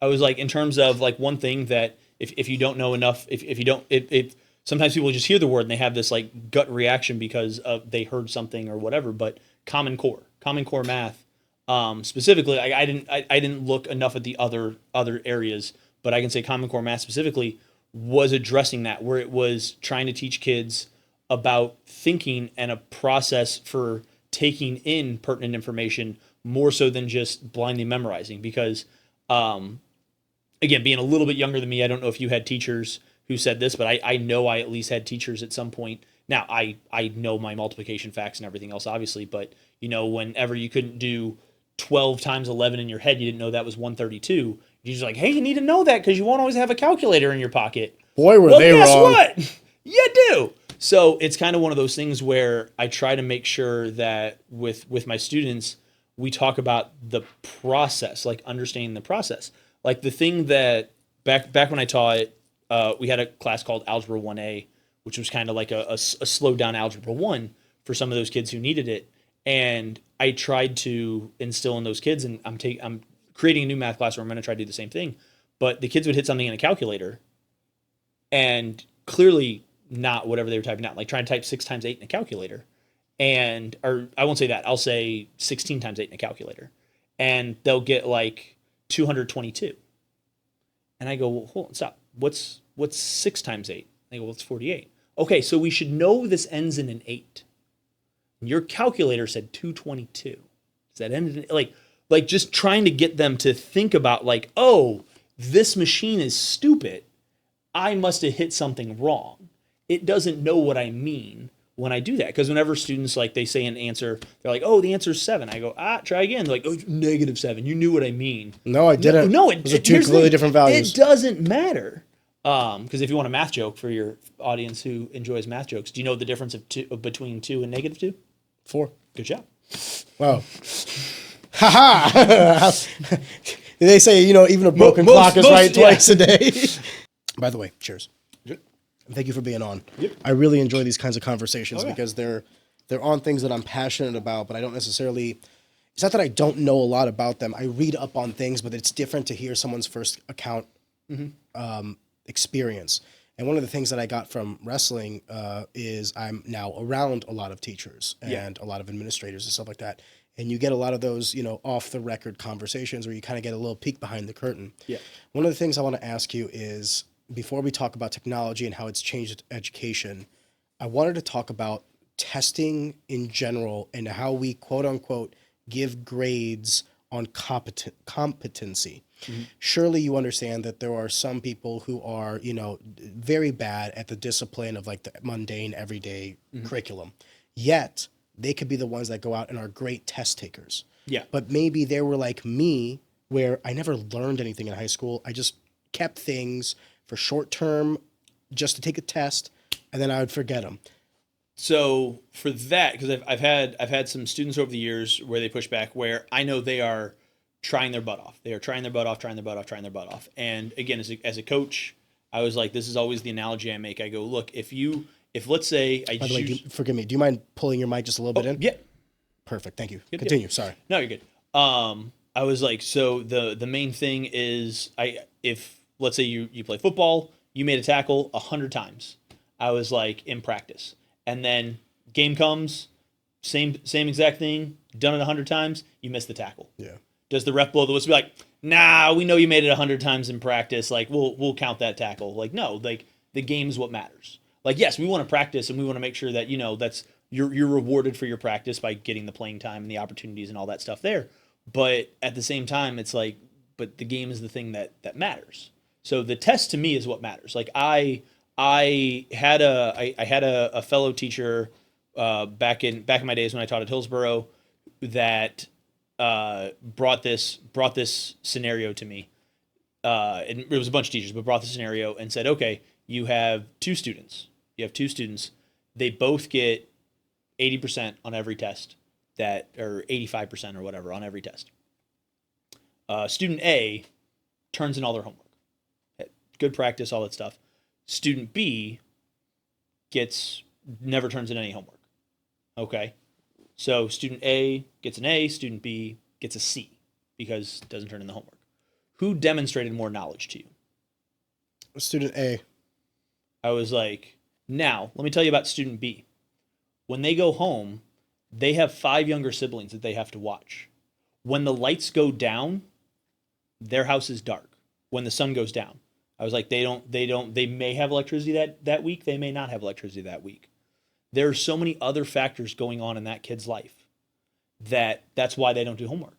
It's not because they don't want to, it's because they have, like, even though you might be talking about a 14, 15-year-old kid, some of these kids have home lives that we can't even begin to imagine. Well, what if I were to tell you that I fundamentally don't agree with homework? Now, well, that's the other thing, is that, so that's why I don't, again, so now this is also, a lot of times you'll have teachers take completion grades for homework. Well, that's meaningless then. I agree. Because I was just like, don't even give out the homework. That is it. I was like, if you're just going to take completion grade, don't do it. I was like, that is one thing. Can you describe what a completion grade is? Yes. So a completion grade is basically, I look at it, it looks like you got the right stuff there. I don't actually look at it. Cool, I'll give you your points. So what I started doing, again, I've been doing this now for 15 years, is I give homework quizzes. Where I give quizzes, I was like, I call them hizzles. If you ever hear that word, that is a word that I made up to describe these things. Homework quiz. Homework quiz, and I'm from the streets, so I add an izzle because that's what Snoop Dogg does. So I give them a homework quiz like every 3 to 5 days in there, and it's questions that look directly like what you had on your homework. Okay, so I just kind of said, okay, let me just maybe change a number or two. Okay, cool. Hey, show me that you do this. Now, if you can demonstrate to me that you know how to do all these problems without doing your homework, cool. I don't. Well, let me ask a question. Sorry. Yeah, no. Why do you even have homework? So, well, here's the thing. You need practice. Agreed. Do it in class. I was like, whoa. So if I only have you now, again, let's back up and talk about what homework is to me versus other classes and all that stuff. No. But I usually need those 50. I usually need those 50 minutes. Now, in that 50 minutes, it's not me talking for 50 minutes. Like sometimes it is. I was like, because sometimes like, hey guys, we got a lot to get through today. Like typically my first day in geometry, I'm like, we got a lot of vocab. We just got to get this. Like you guys got to know these terms because these are the terms we're going to be using for the next 9 months. So we got to get these terms down so we know what these are. But usually it's like, all right, hey, I do a problem or two. All right, hey, you guys try a problem, all this stuff here and everything else. Now for some students, that's enough practice. For other students, hey, I just need a little bit more practice. Okay, cool. Hey, here's this homework. for you to do. Is it optional? So that's the thing, is that I don't directly take it for a grade. As I said, I give those homework quizzes.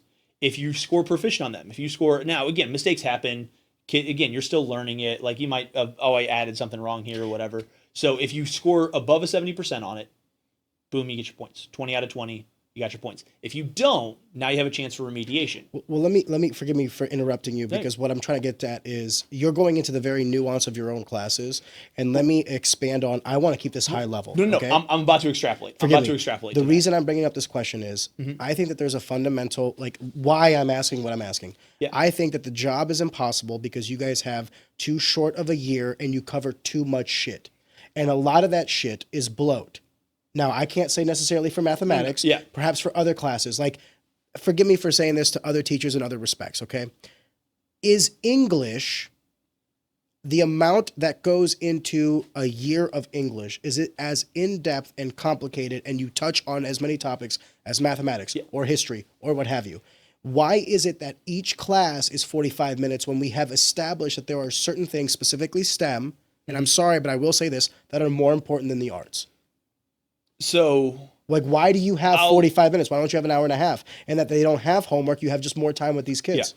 So, and maybe you don't teach them as much shit in that year, and you really hone in on the things that quote unquote matter. And whatever matter is to be depicted by, like, you sit down with all the other math teachers and you say, okay, slope, the Pythagorean theorem, exponents, like whatever it is that you guys want to go over, and really hammer those home. Because I can tell you right now, for me, the reason why I hated mathematics, and honestly, to be honest with you, the reason why I hated school in high school as much as I did was because I felt like it was just like on to the next, on to the next, on to the next, and homework, and they never sat down and, like, talked to us in the sense of, like, do you conceptualize this? Do you understand this? Do you get why we're here? Yeah. So it was daycare. Yeah, so that's why I said, and this is anytime I get a chance to talk to first year teachers, stuff like that.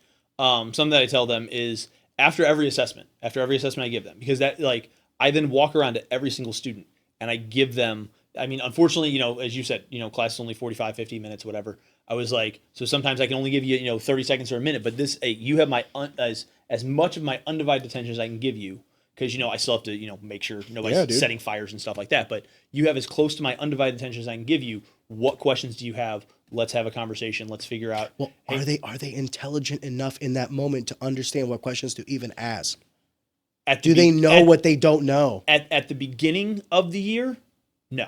Yeah. But that's my job. My job is to help them evolve, not only in mathematics, but as a student and everything else. So I have to try to get them to that point, because I can tell you right now, I had a student this past year that I had their freshman year, and then I had them this past year, and I ended up writing them a letter of recommendation this past year.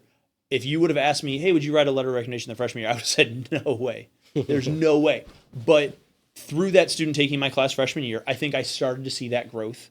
I think they then continued that growth the year that I didn't have them, and then they came back and they were ready to ask questions. They were ready to try to learn the material, whereas I wouldn't say that was true their freshman year. So that's just the growth of a student, where when you look at a snapshot of a kid, you can be like, oh, this kid's not getting it. No, but are they growing? And that's the important thing to understand, is that but we're not grading them on growing. We're not valuing their intelligence. Dude, I thought I was an idiot all of high school. I had teachers that would tell me, like, shout out to D. Loris. I had teachers that would tell me, you're smart. Yeah. But my grades would never depict that. And it wasn't until I got a 35 on my ACT and I got Bright Flight and then I got, like, some award from the school that I was like, oh, maybe I'm smart. Like, I was never sat down and, like, forgive me, I am making this anecdotally about myself because it's a compare and contrast. But when I think to myself about, like, the experience that I had in university and the experience that I had in high school were vastly different. So then I always depict why that is the case. Obviously, higher education is like you're getting like-minded individuals, where public education is like, I hate to say it, but you're just trying to get people ready for adulthood. Half of it, right? But my thing is, I just fundamentally don't agree with a lot of the systems in place in education, and that was actually the catalyst for you even being on here, was because I had a lot of criticisms for education. One of them is the testing criteria, the frequency in which we test, and then how much shit you guys go over in a curriculum in 1 year, Yeah. and then how many tests you have, and then the grade that you give them of like whether or not you quote unquote understand this. In a holistic world, 100%, I'll agree with you. I wish we could just get rid of grades. I wish I could just. Well, I don't think that. No. Like, I wish that I could just sit down and pose a question. Like, I mean, let's go back to the days of ancient Socrates. Greeks, yeah, let's go back where to they the were- days of Socrates and just be like, hey, let's think about this problem. But now I have to have, anywhere between 10 and 30 students stay on task and stay thinking. And I don't care if they talk with each other. Hey, what do you think about this? And all that stuff. But because, like I said, those are things that I would love to see. Okay. I was like, the problem becomes whenever we look at the systems that are put in place. Look, if we could tear it all down and restart and be like, hey, I think this is the ideal way. I was like, great, let's do it. As much as I enjoy my summer vacation, do you know why summer vacation exists? Because everybody needs a break. No, farming. That is the only reason because that agriculture summer was a much vacation- bigger- yeah, because yeah. when public education, I was like at the turn of the 19th the 19th and the 20th century. I was like, the vast majority of kids were working on farms and with their parents and stuff like that. So they needed the summers off to tend to the fields and harvest and all that stuff. So that was why there was summer breaks. Not because I agree that kids need breaks, but why not space out those breaks? But you're also not telling the whole story about that too. The first iteration of public education was also directly correlated to a lot of industries and manufacturing and what they needed for base intellect for their factory line workers. Henry Ford was notorious. The story is this is not like uncommon knowledge, but Henry Ford was notorious for working with Congress at the time to basically set like what is the standard for someone that works on the conveyor belt at a Ford plant. Yeah. How much do they need to know? Yeah. That was our first iteration of public education. Oh, and again, to create a labor force for industry, which is not a bad thing. In fact, let me ask you this. Do you think that that is the basic premise of education, like on a public level, to create an individual who can do a job after the public education system has ended? To create a what's the word? I'm blanking on the word here. To create a productive member of society. That is the goal of K through 12. I will 100% agree with that statement. Is that currently the case? Yes and no. Yes and no. And the reason I say that is I think that what is put in place, I think can do that. The problem is that I think that there are a multitude of factors that deter us from achieving that goal. And whether that be, like I said, some of the familial issues, like, hey, this kid has to work, all that stuff. Yeah. Again, that's automatically going to. So that's one of the things, like you said. Like I always thought I was stupid. I try to, like I said, at least know something about my students, not just their demographics and things like that. I try to attend. Like I said, I tell my students, unfortunately, during the wrestling season, I'm not the most available, but I'll go to volleyball games. I'll go to like as many different sporting events as I can to support for the kids. To support the kids. That's awesome. I was like, I'll try to do that. If a kid was like, oh hey, if a kid ever told me like, hey, no, we got this debate going on Saturday, like right here, I'd be like, awesome, I'll be there. Like I'll do that. I usually I'll go to cross country meets. Like I said, anything that I think I can do to help connect with the kids, I try. Now I think we all always fall short of our ideal situation, but I mean, when you have families and stuff like that, I mean, you can't do everything. There's always the variables outside of your control, and I will give you God's grace on that. Yeah. My critique is more on the variables within control. So I was like, that's establishing a rapport with the kids. I think that needs to be the first thing, so that way you understand when a kid. I remember my first year teaching, I had a kid sleeping in class, and I took a textbook and I threw it up in the air and I slammed on the desk next to him. I said, "Wake up!" And now looking back at that, I'm like, why didn't I ask that kid, "Hey, what's up? Why are we sleeping? What's going on here?" Like, I mean, I've talked to kids about their sleep habits. I've had kids like, I'm like, "Hey, you okay today?" And they're like, "Mr. Keith, just had some stuff going on with the family yesterday." I said, "All right, hey, try to pay attention, keep your head down, but just try to keep your eyes up." And they're like, "All right, thanks." And I mean, and it's trying to have that, like, understanding that while we look at these students as vessels to fill them with knowledge, we still have to understand they're people, and we have to. And I think that is now.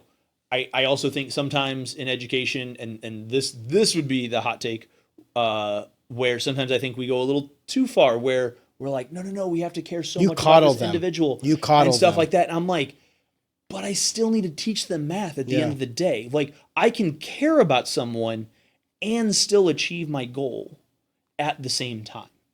And that's sometimes where I think that, students feel there's a disconnect from me. Do you think it's possible that a teacher has too much relationship with the kids and that it can somehow skew you as a teacher wear many hats. Mm-hmm. You could be in a household where perhaps there's not a father figure, especially as a male teacher. You could possibly be like a first, male role model for an individual. So like that's a hat you could wear. Yeah. You could be someone who's like empathetic and sympathetic to, let's say they're sleeping in class because mom is working night shift and you got to watch the little sister or what have you. Like you're also wearing this hat of like, not necessarily like a guardian, but like, someone who's giving them the grace of God. Mm-hmm. You could also wear the hat of educator. You could wear the hat of friend, whatever. Yeah. I feel like there are some teachers who feel like their interpersonal relationships with students has eclipsed their job of educating them, and they are more friendly than teacher. I think that, and I think they mean well. I think they mean well. I think those teachers do exist.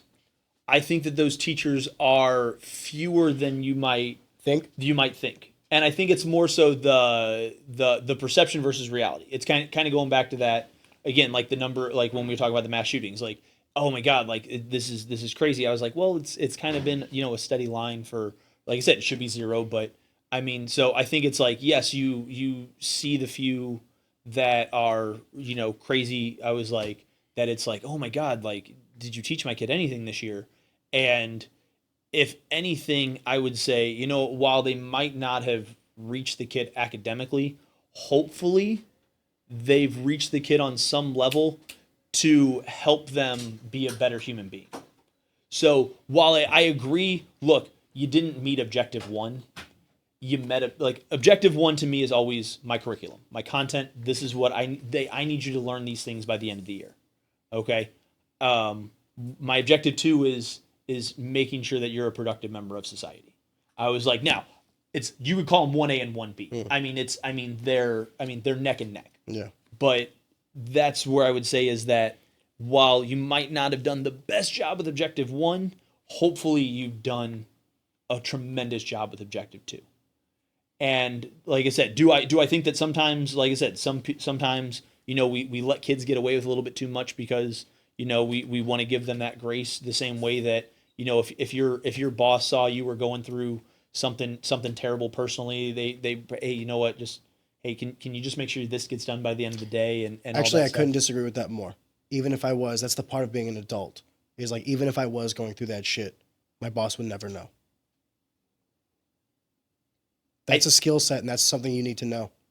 I was like, there's a difference between talking about being in your 30s versus being a teenager where you're trying to figure out who you are. Duly noted. But Yeah. I guess what I'm trying to say is, in no way, shape, or form should corporate America be... I want to be very careful how I say this. You are right that at that stage of their life, they need a little bit more nurturing, a little bit more guidance, 100%. But by the time they get to my stage of life, sorry, suck it up. You're getting paid money. I don't want to hear shit about anything from any of my people in terms of... I want to be very careful how I say this. If there are things going on in that life, take the PTO, take your time, do these things that you need to do. But you can't have the work suffer because of it. Either you're there or not there. But you can't do a shitty job so that would be say, the difference. I did a shitty job because of this. Does a student have PTO? Yeah. 10 days attendance, right, in a semester? I was like, They could take off days, can't they? Not really. What do you Because here's mean? the thing. Does my teaching stop when a student isn't there? Well, I think that's you're kind of hitting on something, though. I think that's a fundamental problem of education, is the curriculum itself and how fast-paced it is. Dude, personally, for me, when I look back at, like, education, even in university, they just streamline through shit, and it's not about long-term, it's not about learning. It's about short-term regurgitation for that test. Oh. And then how many professors did you have, out of curiosity, or teachers, where they have like this structure where they're like, there's 4 tests this year, but we're only going to take the grades of the top 3, incentivizing like this short term. Because whenever a professor at university would tell me, We have 4 exams, and that's going to make up 80% of your grade, but I'm only going to take the top grades from the top 3. What you're basically telling me is if I show up to class and I have this short-term retention Yeah. and do well on the test, I don't have to actually answer the questions on a fucking final. Yeah. But the problem is if that's Finance 101 and that's how I'm taking Finance 101, what happens when I go to Finance 201? And 301 and 401 or mathematics? The problem is it should be the other way around where like I'm thinking, you know what, it's actually harder to maintain on the short term. I would rather have that longevity of that whole semester and then take a final for my grade. Oh, no. I was like I said, I mean, once again, if we're talking about blowing up the whole structure, that's what I'm all for it. I think fundamentally it's broken. That's my stance. I won't say broken. I think that there are definitely things that could be done better. Okay, but that's the definition then broken. If it's okay, let me explain it to you in a different way. Like mathematically speaking, by the data, in our comparison to other countries and our competitive nature, we are falling behind. That is a direct reflection of our education system and culture and all these other things. I agree. The data on that is skewed. No. Extrapolate. The reason I was going to say that, so I don't know how much you're aware of, like, and I use Germany just because I know them specifically. So basically in like 14, 15, I don't know the exact age. You basically take a test. And that test determines, like, I mean, similar to like our ACT or whatever, but that test determines, hey, how smart you are you going to be management? Are you going to be middle management? Are you going to be factory worker? Yeah. And then they put you in school for those things. So I was like, so the kids that they test who meet this amazing level of proficiency, well, they're only being tested here. The kids that are middle management, they're only being tested here. The kids that are upper management, they're only being tested here. So when we look at like, oh my God, like look at Germany, 99% of their students are proficient. No, they're proficient at the level that they're tested at, where we test every student at the same level. So if we were able to desegregate our data and say, hey, you're the smartest 20%, cool, we're going to test you up here. Hey, you're the middle 60, we're going to test you here. What would you say to the criticism regarding the H-1B system and the fact that there are entrepreneurs and multiple industries and multiple companies that are all saying the same thing of saying that like there is not enough American homegrown talent to fill this void of the delta between the number of jobs that we need and the amount of Americans that can fulfill those jobs? So that comes down to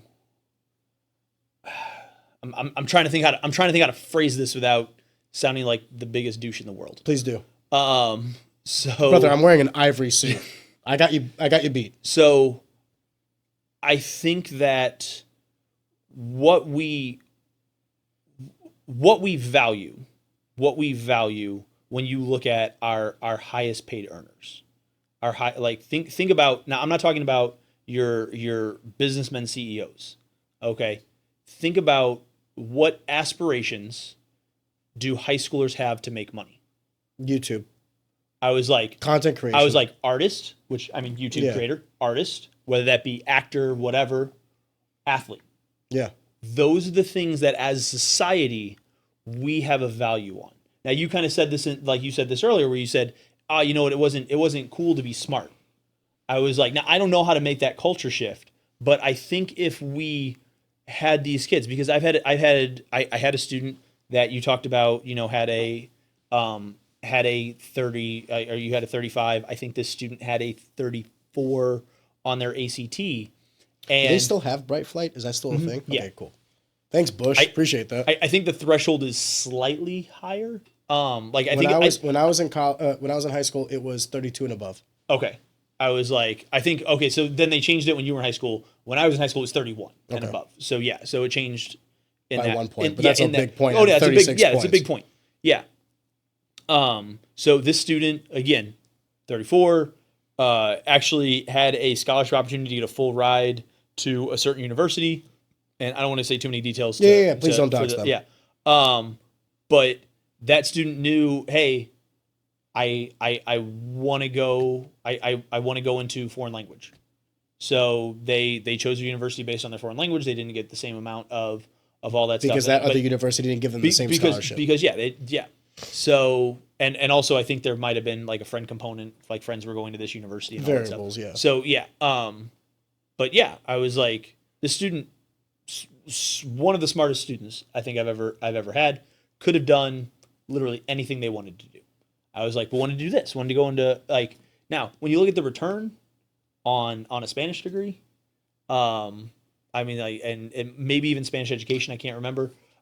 What if I told you that college is also broken? When I say the education Yeah. system is broken, So- I go to universities as well. Yeah. Explain to me how an education degree, where if you graduate, you'll make on average $50,000 a year in the U.S., Yeah. costs the same as a finance degree, where the average income is $88,000 a year. That doesn't make any sense to me. Yeah. Would you go to a restaurant and the T-bone steak is the same price as the salad? Yeah. And you'd order the salad? No, you're like, well, at that point, I might as well get the T-bone steak. Yeah. I think that education, when I say education in America is broken, not just public, but public universities as well. Yeah. It's Well, extrapolated to all of it. So as far as public, as far as universities go, and Because they're things like public, that- they're public universities as well. They're public universities. Yeah, They I get was government funding just Private can do whatever they want because they're private and that's fine.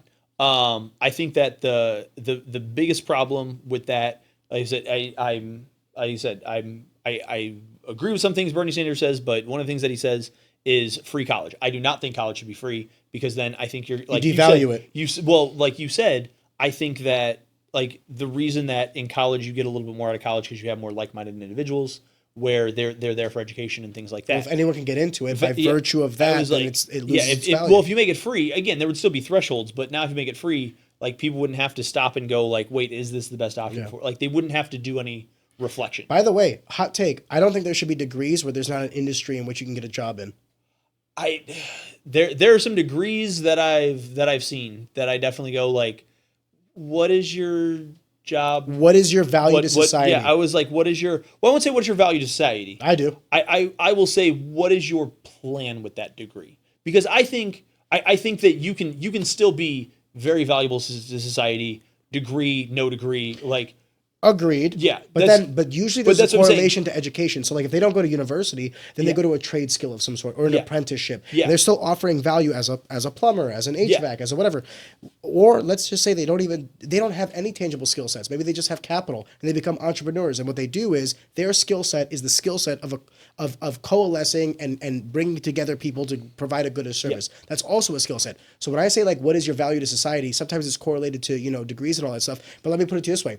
In psychology and sociology, specifically those two fields, there was a running meme when I was in university that the only jobs in psych and soc were either teaching it or writing books in it. Why is it then that's like one of the two? I believe it's sociology or psychology. I think sociology. Sociology, yeah. That is the most.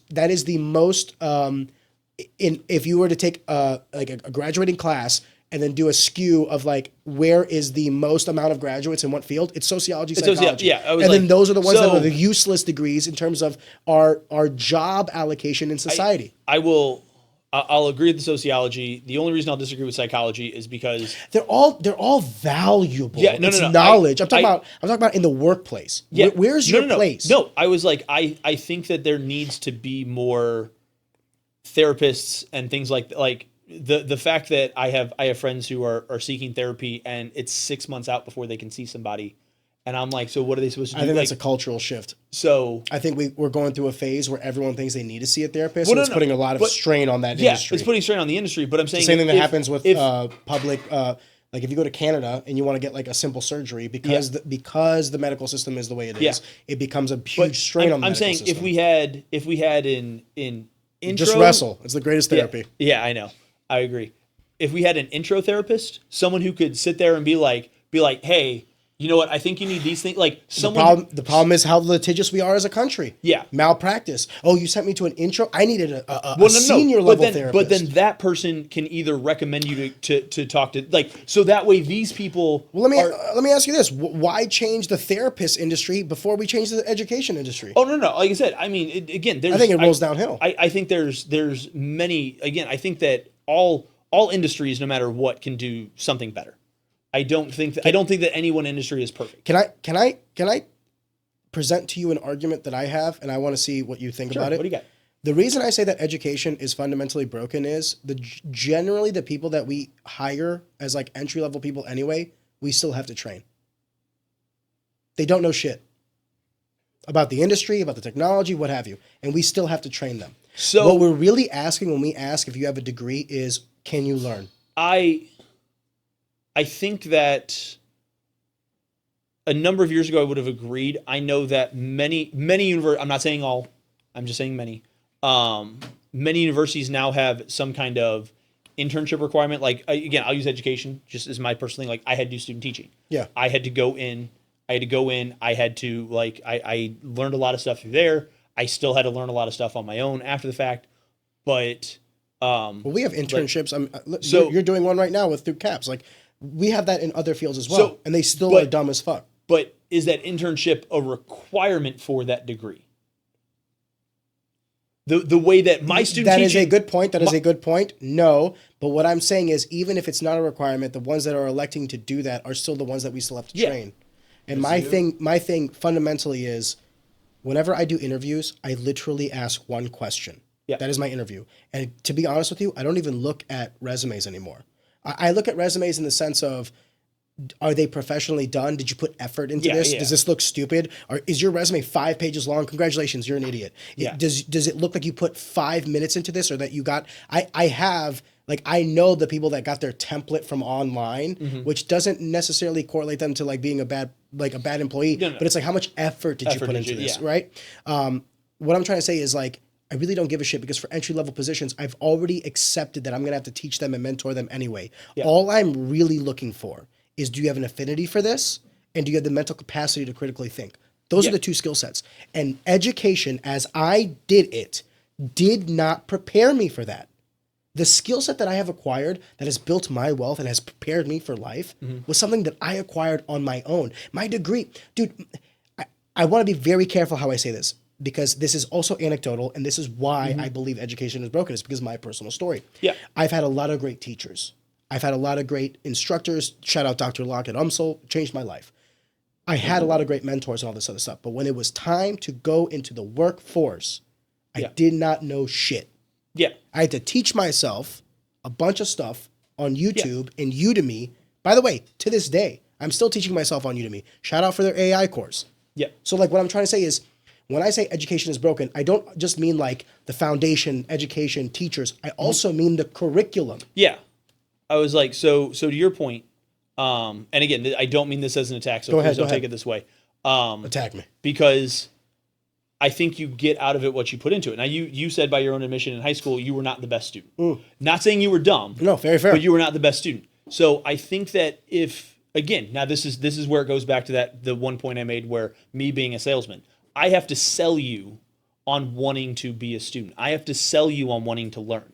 That is something I need to do. Agreed. I was like, so now do we need to say that needs to be a component? Like that needs to be a I think bigger that's component? the main priority. Yeah, because I think that the students... Well, how do you do everything else if you don't sell them education? Yeah. So Everything else is so that's- tertiary after that. Well, you can say that, again, depending on your educational philosophy, building connections is going to, like building an interpersonal connection with the student is going to get them to buy into wanting to learn your material. I'm not saying I agree with that. I'm saying that these are educational well, let me explain to you philosophies. why I don't agree with that. Yeah. Because the person will change. Yeah. Your love for education or the affinity towards the skill set that you're improving on will be irrespective of the individual in front of you, because you're going to go through 7 teachers that day.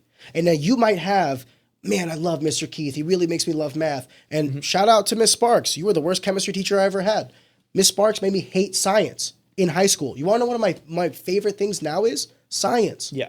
So like my thing is also like where we're talking about all these like variables that can create like the affinity towards education, the inverse, the negative numbers in mathematics. You have the equal and opposite on the flip side, whereas like someone could actively hurt someone's attention to that detail or towards the affinity of education. So like that's why I say like that is the number one thing, is not to get you to like me. I'm not trying to get the wrestlers to like me as a coach. No. I'm trying to get them to like wrestling. Yeah. Because I can get hit by a truck tomorrow and then it's back to Dan and Ford and Hill. And I still want the kids to show up to wrestling irrespective of if I'm there or not. Yeah. Right? Well, why don't we have that same approach with education? Get them to love learning, critically thinking, help them see the value in it. Because there was none of that when I was in school. It was all short term, take a test, on to the next. We're just trying to get you through the conveyor belt of education. By the way, it is not isolated to high school. Yeah. I felt this as well in college. And no. I'll agree with that, where it comes down, it 100% comes down to your professor. Like I remember I was taking a 500 level stats class and I did, okay on the first test. And the professor said, I'm going to give you 3 tests. I'm going to drop one of them. Then you'll have to take the final. Like, okay. and first test got an 85% on. He said, I have 3 tests. I'm going to drop one of them. So Drop you one of the have tests. to take the No, final? everyone's taking the final. Okay. But of those 3 tests, so everyone has to take the final, but of those 3 tests, he'll drop one of them. Okay, so like what I said earlier. So that's, yeah, but you still have to take the final. yeah, okay. A. Yeah.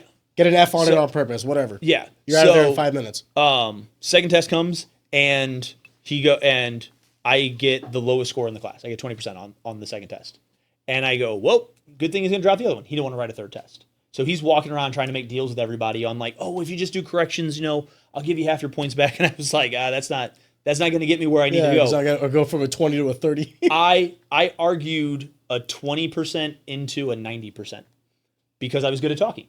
Okay. Because I was able to convince the professor. So, but I knew I still had to do well in this final. Like I had a friend, she got the highest, like she got I think 100% on the first test and a 90 or 95% on the second test. And so she had the highest grade. I went in, like I was like, I have to get an A. Like I have to get an A in this class.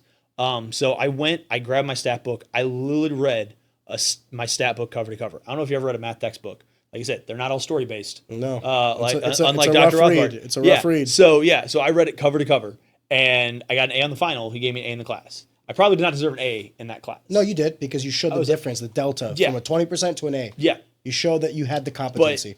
But I was like, but to show again, this professor was not competent. My friend got a B on the final. She got a B in the class. I go, wait, you had 100% and a 90%, unless you had like a dot, like she had an 80% on the final. I was like, so there are bad professors, teachers, whatever. I mean, I think that those are the minority. I think that like I think hope that's true. I was like I said, now there might not be your ideal teacher. Like I said, there might be that teacher who prioritizes relationships over content. There might be a teacher that this is their educational philosophy over this is their educational philosophy. Like there's different, like I said, there's different types of teachers.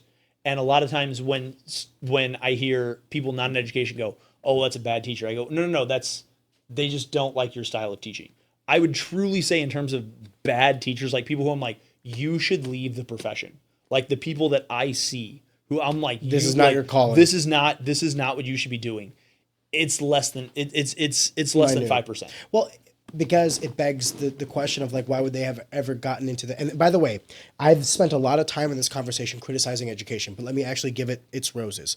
I think that the people that go for this field deserve the utmost respect because of the opportunity cost. You could be an engineer. Yep. You could be in finance. You could be doing the exact same shit I'm doing. Yep. I did sell the bag, right? Like, or I bought the bag. And like, I am fortunate enough to have the connections that I do so that I can still end up coaching wrestling. Yeah. But by all intents and purposes, I don't deserve that privilege, right? Because I didn't choose the path of education.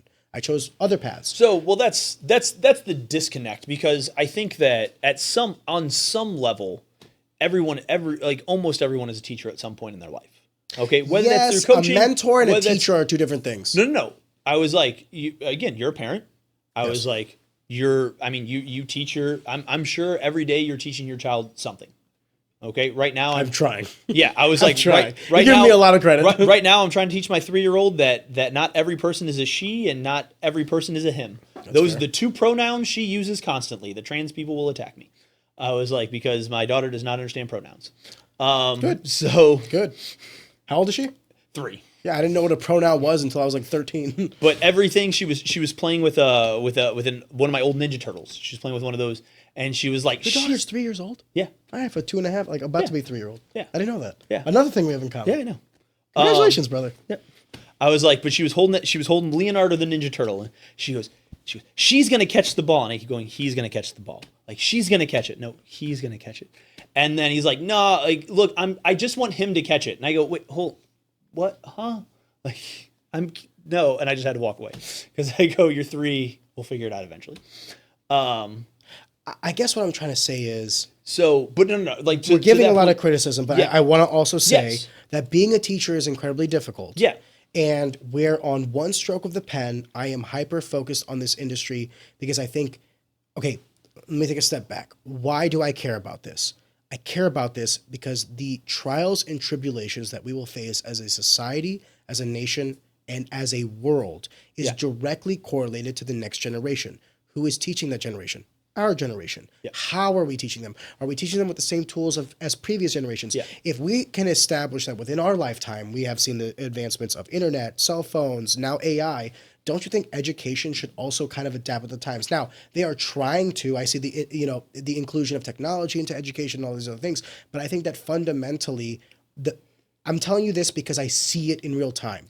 I can see AI already automating very menial tasks. And until we get to the point where it's no longer the conveyor belt worker that we're trying to educate and truly go back to the ancient Greeks, Plato, Aristotle. Yeah.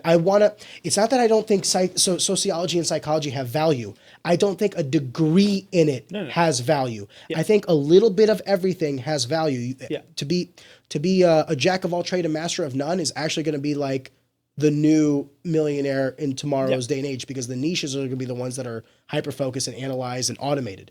So what I'm trying to say is, if I had a kid who's in high school today, you want to know the number one thing I would tell them to prepare them for, like, quote unquote, the future? Develop a skill set that can't be automated, and also learn how to be adaptable. Learn how to learn. So that was those two things. Yeah, I was like, I mean, learning to learn 100%. I would say, I mean, you've touched on it a little bit. I mean, again, and this is what I think. I think that every subject does it in different ways, but critical thinking, I think, is the biggest thing that I talk about. A previous guest of yours brought up that I said in class, like, look, when will you ever need this specific skill that I'm teaching you in class? I don't know. I don't know what your future is. I'm not Nostradamus. I was like, I can't see the future. But when will you use this? Like, when will you use the ideas behind this skill? All the time in your life.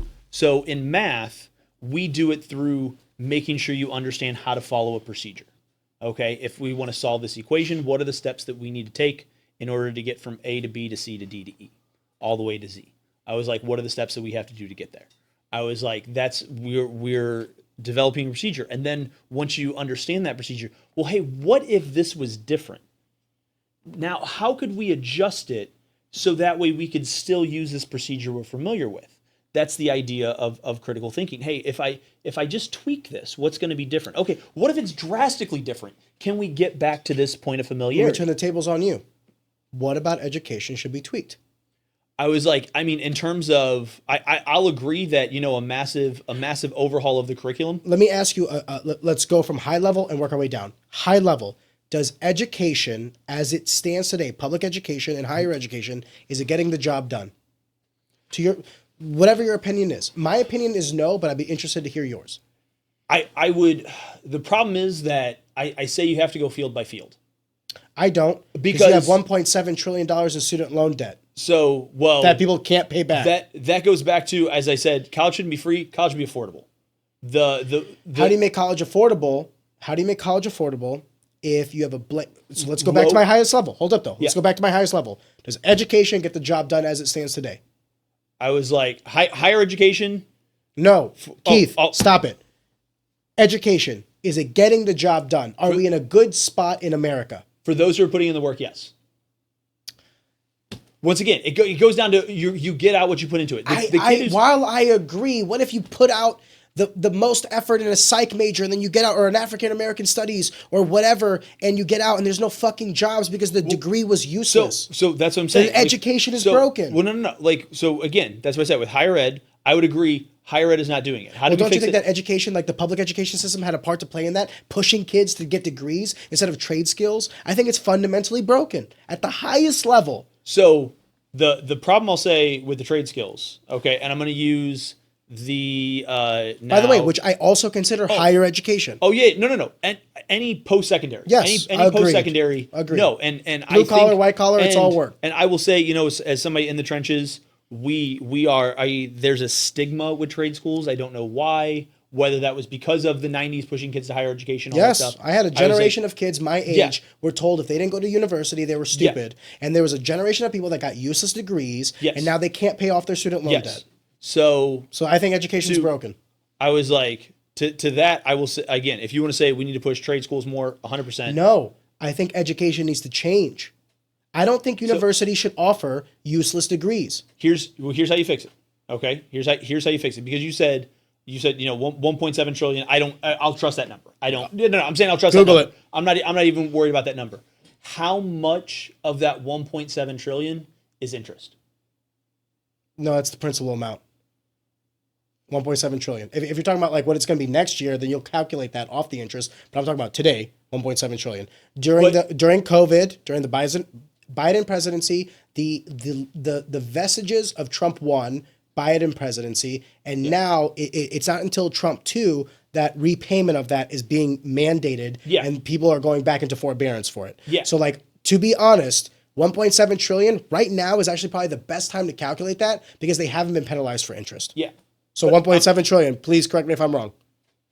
And the average interest rate on a student loan debt is anywhere between 2 and 4% because they're subsidized. Ooh, only if it's subsidized. If they're getting unsubsidized loans, they're between 5 then and 7%. you're only strengthening my argument that education is broken and you shouldn't be getting unsubsidized loans. So that's what I'm saying. Like we need to eliminate.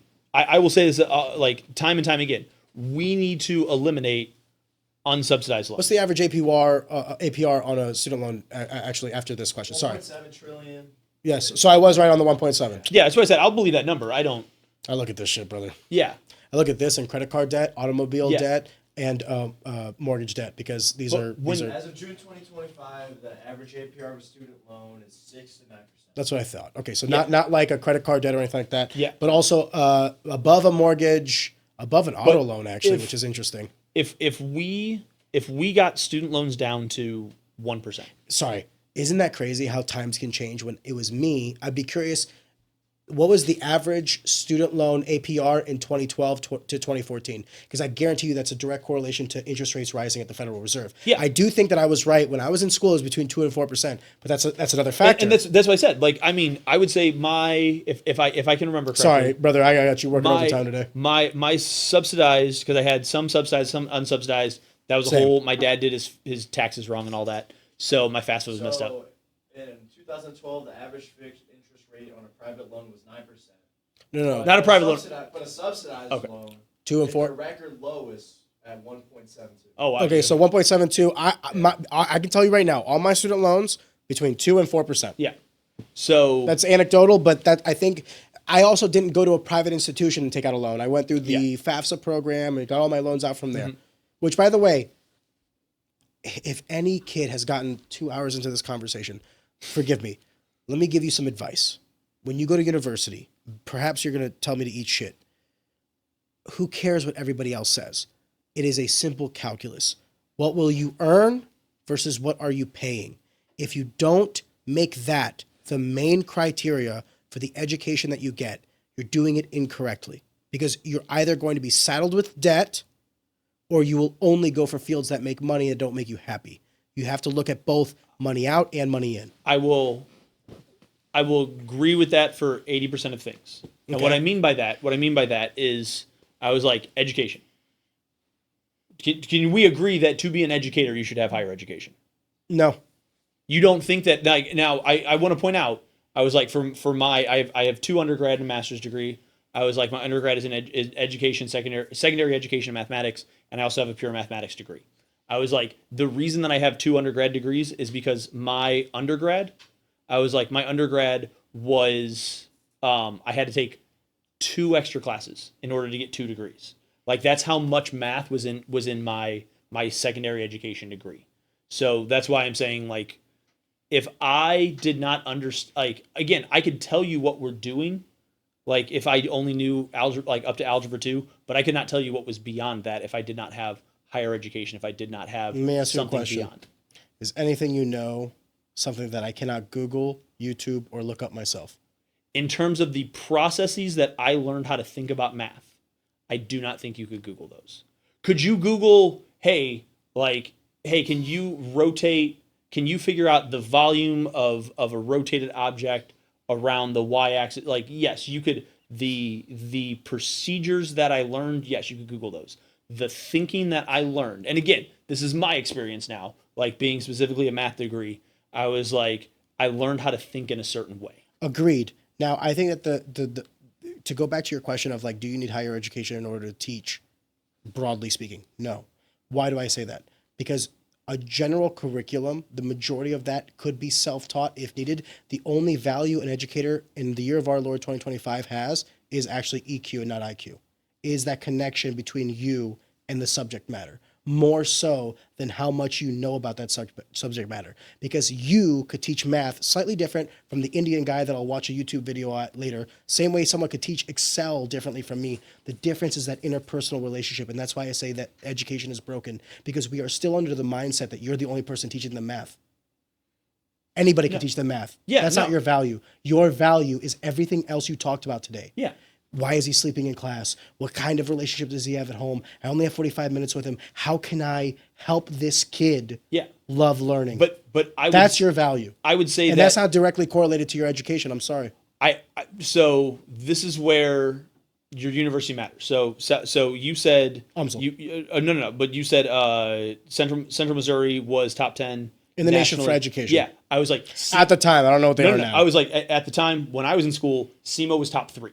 Okay. Oh wow. That was why, like, they're the only program nationwide to like win a certain award twice. Okay. Like at the time. So like that was one of the other reasons I went there, because I knew, hey, again, it was close, and hey, they have one of the best education programs. I was like it was the best in the state at the time. And I can tell you that the way they taught me some things in education, I did not have to, like, they could see the future and they could predict like where education was going. So over the next 5 years, I'm like, when we would attend professional development, stuff like that, like other teachers that I saw, they were like, oh, this is good. And I'm like, wait, I already know this. Okay. So that was where I think that. But then you're the minority of cases then. No. Which only strengthens my argument, because you have a bunch of teachers that didn't go to your school. So I'm agreeing. So what we need to do is we more so, the same way that there is, like, this is where I would say the difference is, where I would say higher education is broken, where, okay, we need to look at, hey, what are the top programs nationally speaking? It's not higher education and lower education. I'm saying education is broken. I'm using that one. I'm using that one as the example. I'm using this one as the example. Like, there are national standards that we have in K through 12. Yes. There are no national standards for higher education. Yes, there is. It's called the market. I was like, but no. But I'm saying, like, no, it's called the market. Yeah. If you're a shit teacher and you were a shit student, guess where you'd be? Yeah. Not at Afton, or you'd be at some shit school. Yeah. The market is the great dictator post. Like, primary education is, you're correct. There are metrics in which we can measure that, success, failure. What I'm saying is, outside of that is, forgive me. No, I had an alarm. I had to turn it off. Yeah, you're good. Post that, the market decides. That's why we were going back to the conversation where you're talking to me about, like, well, you know, if you're working and you have like a bunch of other shit, like, dude, I cannot explain to you how I've seen people get fired for the most, like, inhumane shit.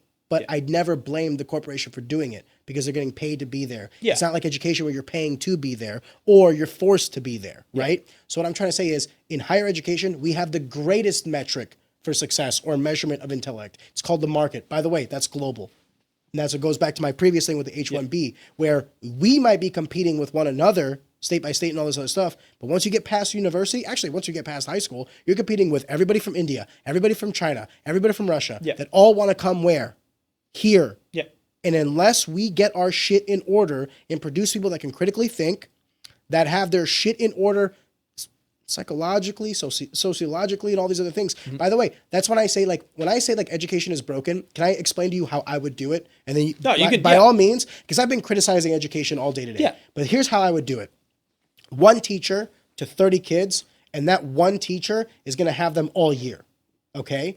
And that one teacher is going to sprinkle in a lot of topics from various things. If you're an intellectual person, if you're over the age of 25, you should understand the basics of mathematics, chemistry, biology, whatever. I'm not saying you have to go in deep, but the basics. And then what you'll do is, as a teacher, you will grow with your students in that, and then you'll use this cycle of, like, I'm learning still, you're learning with me, we're bouncing back and forth, we're critically thinking, and we're bouncing this towards one another. Not a hierarchical, because it's how I tackle wrestling. Mm-hmm. There have been moments where the kids have questioned me or told me that I was wrong, and they were right. Yeah. And I had to change. Yeah. Why? Because they're younger than me. They're exposed to shit that I'm not exposed to. And they're right when they're right. Majority of the time they're wrong, but they're right when they're right. So then I have to adapt and change. What I'm saying is that education has not adapted and changed. I think that we have this curriculum that has stood the test of time that is no longer adequate for developing people that are ready for not even just like the workforce, but real life. Because by every metric, America's failing, and I directly correlate it to education. Now, I'm not saying educators are worse. I actually think that probably the teachers have never been better. What I am saying is the education system that they operate under is not conducive to creating adequate human beings for society nowadays. You would be surprised at how many adults don't understand how to function in the world that they take advantage of. Now, I'm not saying that everybody has to be in STEM, just like I don't know how to sculpt, I don't know how to paint. Yeah. But here's the difference between not knowing how to sculpt and paint. Doesn't affect my life literally at fucking all. Yeah. When we change STEM to STEAM, when we lower objective measurements for intellect, when we no longer adequately compensate individuals who are genuinely propagating the survival of our country and our race and our society, we're going to implode. And that all stems from education. Every problem we have stems from two things: finance and education. And if you don't have education, guess what? You don't have the finance. Yeah. There's a reason why post-World War II, everyone wanted to come here to get educated. Yeah. And it wasn't because we were the cool Americans. It's because we had the best education system at the time. So Sorry, I to, went on no, a no, no, rant. no, no, no. To that, I was like, because here's I would say is that, excuse me, sorry. Like you were talking about, I mean, 50s. I'll use that time. I was like, how much of a difference, whether you want to talk like in terms of the average American's life, in terms of technology, in terms of just everything that they can have, how much of a difference do you think there was between 1950 and 1959? Amazing amounts.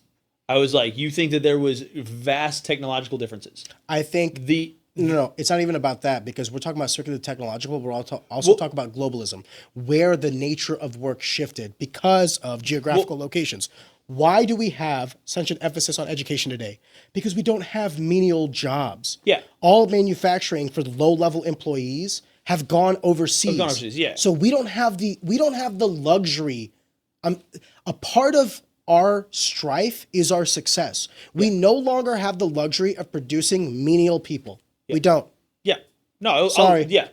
If you want to work on a conveyor belt in a factory and put part A to part B, move to China. Yeah. Move to India. Move to the Eurasian Peninsula and move to the Philippines. Yeah. Sorry, it's no longer in America. And so if you're going to propagate American values and all these other things, then you either have to increase the level of education to broaden it, to not necessarily make it standardized, but to prepare people for an ever-changing world. And that's why I said if we want to talk about curriculum, I'll agree. Curriculum. But curriculum is the like step 3 from step 1. Does that make sense? Step 1 is education's broken. No. I was like, whoa. By the way, I'm going to be eaten alive by educators. Yeah. And I fully acknowledge that. No. I was like, because But argue what I'm trying to say here. What I'll say is that you're saying, oh, like the number of points you made to say why education is broken is because you were saying, like we're not teaching the kids the right stuff. I'm paraphrasing, but that's No. It's not that I'm saying that we're not teaching them the right stuff. I mean, What I'm saying is the stuff that you're currently teaching them, they could teach themselves. So what is your job? So, okay, then if you're saying what I am teaching them, that is curriculum. I think you're teaching them more than curriculum. I was like, but that's, I mean, unless you're talking about interpersonal skills, things like that. Like Yes. That's exactly what I'm talking about. Yes. I was like, yes. Then you're going I think beyond. your deepest value isn't even teaching math. Yeah. I think it's being there. Yeah. And I think it's being the bridge between the information and the student. Yeah. That's what an educator is. Yeah. Because now information has never been more readily. Okay, before we had the limitation of the written word, right? Mm-hmm. The most printed book in existence, the Bible. Yeah. And the Bible, the printing press was mainly used for the Bible, and then because of that, literature and reading in general was now a sought after skill so that people could read the Bible to propagate and to spread religion. Yeah. It's like, what came first, the chicken or the egg? Well, like, did people learn how to read for the Bible, or did the Bible come so that people could learn how to read? What happened? Yeah. Anyway, what I'm saying is, in today's day and age, Tony, Google literally fucking anything, and the first thing that's going to come out is an AI prompt from Gemini that's going to answer the question for you. So what are we talking about right now? Why am I teaching Tony slope? So Tony can learn slope on his own time.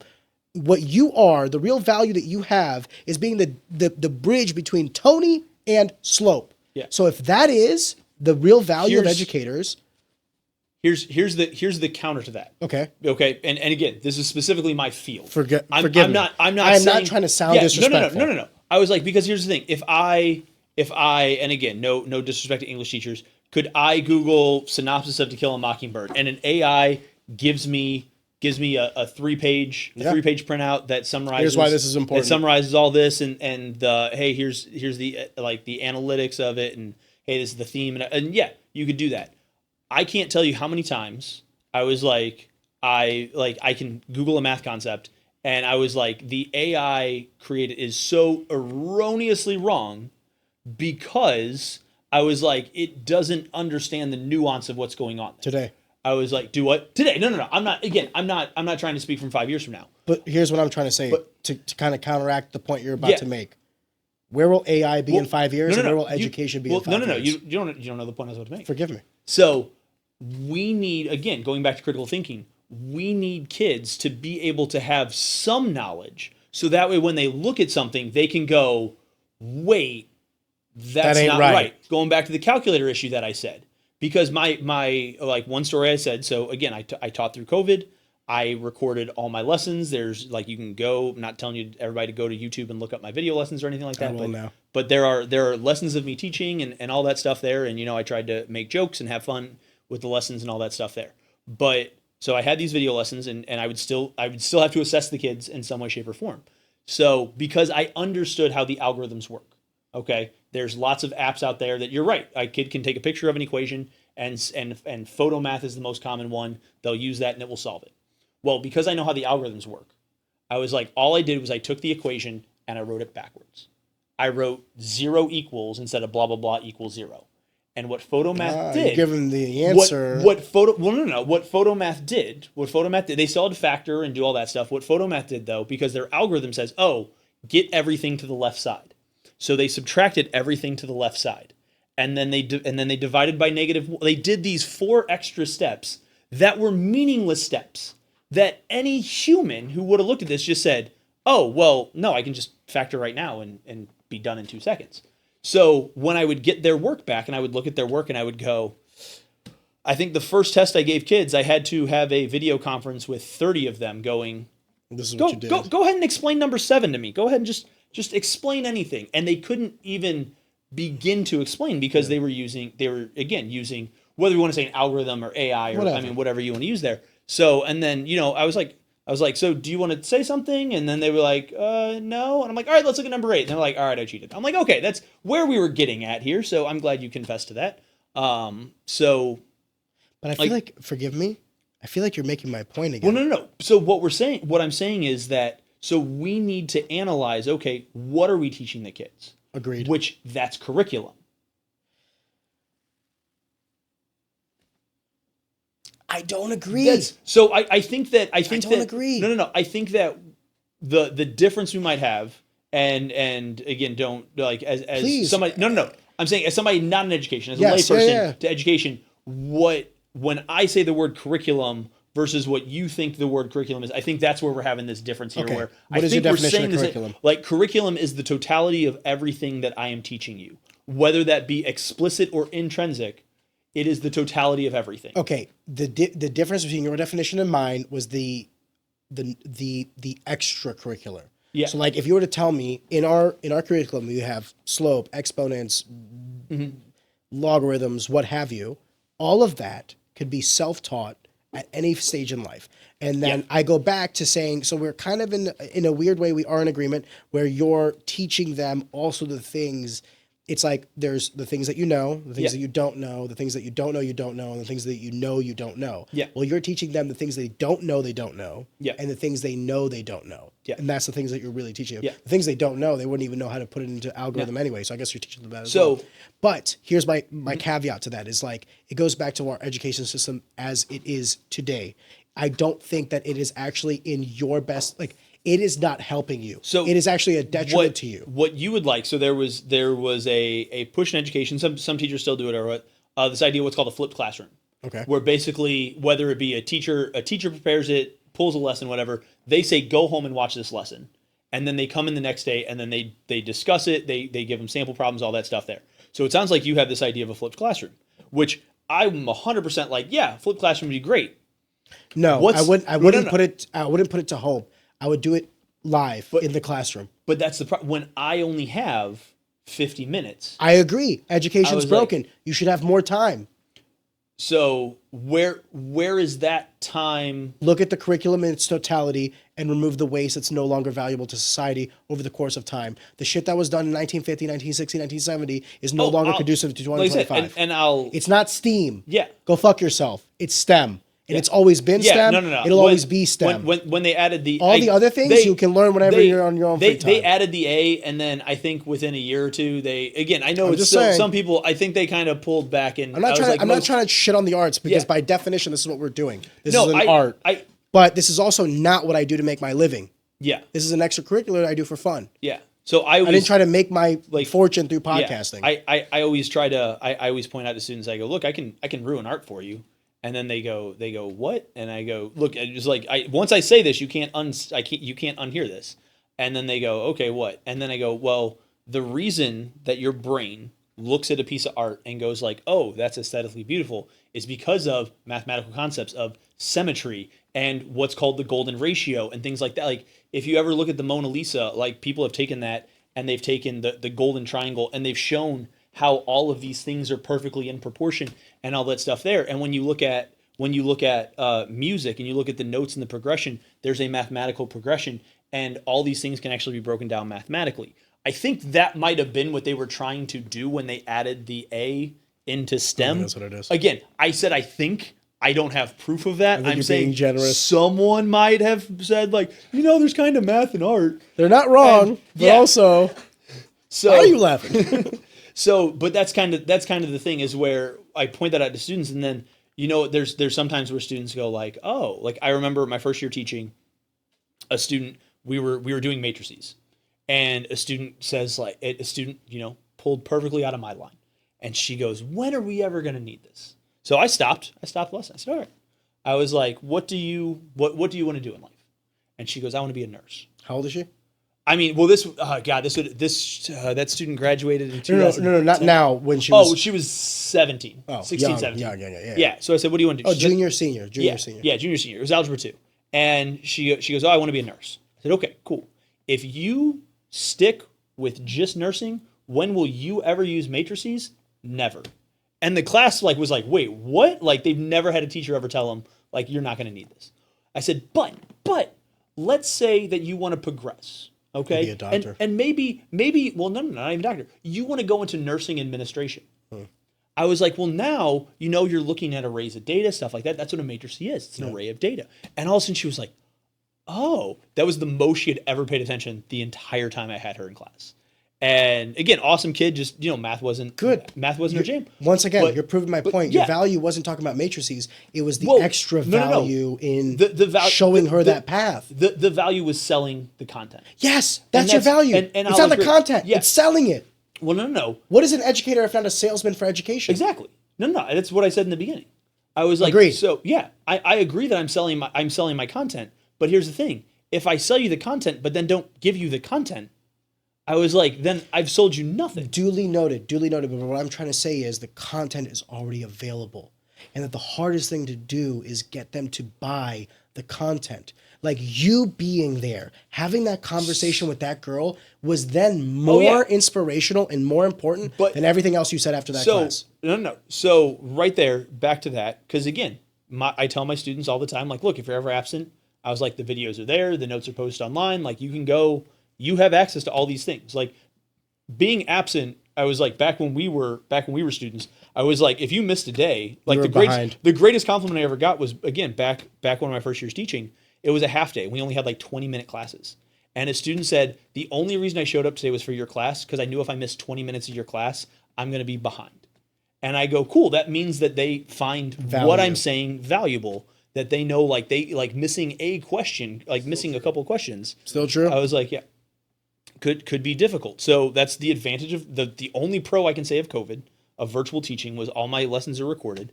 So, and I tell the kids, I go, look, go watch, if you're absent, go watch the lessons. You will probably still have questions.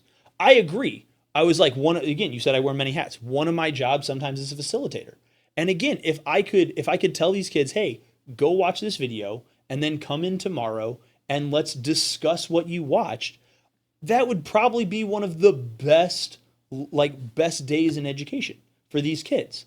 But again, there's the time aspect of getting them to watch these videos. There's the wherewithal of them having the desire to go watch these videos so we can have a discussion the next day. Because that's one of the things, like you were talking about, like, oh, like one teacher has 30 kids. I could not teach English. And I don't mean like, oh, like I could teach structure and grammar and all that stuff. I could not teach the literature aspects of it, because if I say, all right, guys, let's discuss the first 15 pages of Huckleberry Finn tomorrow. Go read Huckleberry Finn. And then half the class comes back and they don't read the first 15 pages of Huckleberry Finn. What do I have, what am I going to do? And then you're not specialized in that field. So that's what I said. And I give elementary teachers a ton of credit for being able to do that. I will tell a quick story of college, because in your first year, like your first semester education classes, you're kind of all together. Yeah. So I was chatting with some girl majors that was from different. Yeah, well, some girl that was going to be elementary, and I go, and I'm just chatting and all that, and I go, oh, like what area are you going to? She goes, oh, elementary. I said, oh, that's cool. I was like, I don't know if I could do with little kids like all day long, but that's awesome if you want to do that. And she goes, oh, what are you going to do? I go, math. And she goes, ooh, I hate math. And my first Bitch, you're about to make my job so hard. My first gut reaction was, please get out of education. Yeah, because you're not going to teach these kids properly. If your first reaction is when you hear math, you want to go, ooh, I hate math. Now I did stand up for a little bit, so I'm about to use one of my punchlines here. So that's like if I said, like, you were like, what are you going into? English. Ooh, I can't read. Like, what are you going into? PE. Ooh, I'm fat. Like, it doesn't, like, these, like, you wouldn't do that for any other content except for math. And that's part of my job, where I think that we, like you said, like, we need to develop a love for learning. And unfortunately, when we have elementary teachers, like, I would love to, I've said this many times. If you said, all right, Ryan, we're going to do an experiment. You're going to go down to second grade and you're going to teach all the second graders math. I was like, so again, I still have 120 kids or whatever, because I'm teaching every single one of the different second grade classes and all that stuff. So yeah, I probably won't develop all the connections that they're individual teachers, but God let me. Oh my God, I think I will. Like, I can get 7th and 8th graders to fall in love with math. Like, I think I could do it. But I couldn't get them to fall in love with English. So perhaps I am incorrect in some of my assertions, like specifically what you're saying about, you don't have the depth of knowledge in English or in history or what have you. Duly noted, because your specialization is math. Yep. If I told you that educators made $300,000 a year and not $50,000 a year, but you had to expand your knowledge base, because you asked me earlier if educators should have a higher form of education. At its current rate, no, they don't need it. But if you actually made educators esteem and proud, and that it had the same connotation as like a stockbroker or a lawyer or what have you, which, by the way, like, in my heart of hearts, I think that educators might be, outside of parenting, might be the most important job in a society. Yeah. So parents is number one for your immediate children. Then what's number two? The parents of everybody else's children when the 8 hours they're not with their parents, right? So, like, I'm in agreement with you, where I'm like, I don't think that lady who was like, ooh, I hate math, I'm sure she's a great teacher. I don't want to. I hope she is. Yeah. I hope she's thriving. But you know what I want? You know what I want? I want these alpha motherfuckers that are like, I want to make $300,000 a year, and I'm about to teach the shit out of these kids to earn that salary. So somebody said this to me. 300,000 is a lot of money. Yeah, 100,000. Somebody said this to me years back, and it stuck with me. And you get what you pay for. Yeah, as much as it pains me, they said if teachers made more money, there would be people in it for the wrong reasons. And what they mean is that you, like, to me, when I discovered I wanted to be a teacher, I look at a teacher the same way I look at the priesthood. Okay. It's a calling. Okay, but it shouldn't be a sacrifice. I was like, do I wish I made more than I do? Sure. I mean, I think does. everyone wants to Everybody make does. more than they do. I'm comfortable. Okay. I'm not. It's not about being comfortable. It's about Yeah. like, okay, we have both said that teaching, it might be the most important job outside of parenting. Yeah. Well, where I'm from, importance correlates with salary. So if we're all in acknowledgement that this is a very important endeavor, that it is a job that has reverence, why is the salary not commensurate with its importance? Yeah. So, like I said, I'm agreeing with you, but I think that sometimes you'll get people just showing up for the paycheck, showing up for. Well, then they get fired. Because what happens with an increased salary? Yeah. It's incredibly... Okay, let me ask you a different question. Do you know the job with the most delta between earning capacity and IQ? Meaning the dumbest people that make the most amount of money. Stockbroker? I mean, I don't. I mean, Sales. just- Close. Yeah, I mean, close. yeah. Sales. Why? I was like, because you just have to be able to sell your product. Like, you have to be able to talk to people. You have to be able to eat shit and Yeah. outlive everybody else, Yeah. right? So it's not necessarily like a universal skill set. It's a skill set to that endeavor. Yeah. Well, when you tell me that, like, you know, if you make teaching instead of $50,000 a year coming out of college, $100,000 a year, there'll be some people chasing the bag, and that's all they care about. You want to know what the difference between the person chasing the bag and the person that's passionate and chasing the bag is? The extracurriculars, the extra. So When you start charging $100,000 a year, I'll tell you what dies. Tenure. I'll tell you what dies. Yeah. Unions. Because now you're making enough money. Now you have to earn your keep, which is how it is in every fucking other industry. So- if I do a bad job for what I get paid, there is a line out the door willing to Yeah. take my job. Yeah. So maybe the salary is what enticed me. But Yeah. now the passion in my craft, doing a good job, is what Yeah. keeps me in the Yeah. in the room. So that would be the same thing that I'm telling you about teachers. It's like maybe that there are some teachers that are like, I just want this money, I just want this money. And then when the teachers come in that are like, I want this money and I'm really passionate about this, now the level of education increases. Because we were talking earlier about, like, you know, some really bad teachers. Okay, let's take out the extremes out of the equation. So like the Yeah. top 10% and the bottom 10%. Where's the other 80%? Where's that median? I think that you're still looking at a bell curve that's skewed to the good. I still think that if you were to take the average teacher, are they doing everything perfectly? No. No. I was like, but who in their job ever does everything but, perfectly? but I'm not talking about even like letting go of these people. What I'm saying is, if the same people, okay, that are willing to do this for $50,000 a year suddenly got $100,000 a year, how much more could they do? And then your response was, how many people will come in just for the salary? So- What I'm saying is, they're not taking the jobs from these people that are willing to do it for $50K a year, Yeah. because these people are passionate, they're learned, there's all these things. But then you compensate them commensurate to the responsibility and the importance of the role. Then you can really let them flourish. I think that compensation is just a variable. So the other here's- variable is that the education's broken. Here's my question to you on this one, okay? Because with this increase from 50 to 100, I was like, are you increasing the responsibilities of the teacher? Or does the That is a good question. Does the That is a teacher good still question. have the same level of No, responsibility? that is a good question. I would say it depends on what it is they're teaching. If you're a PE teacher, yeah. If you're a I was like, mathematics yeah. teacher, then no. Okay. Because not all not classes, but what would you call that? Curriculum? Here's what do you call the individual classes? Sorry, not skill sets. content. I don't. I mean, What would you call it? I'm drawing a blank at the word, but like, you know, English and science and math and physical education and the home ec classes.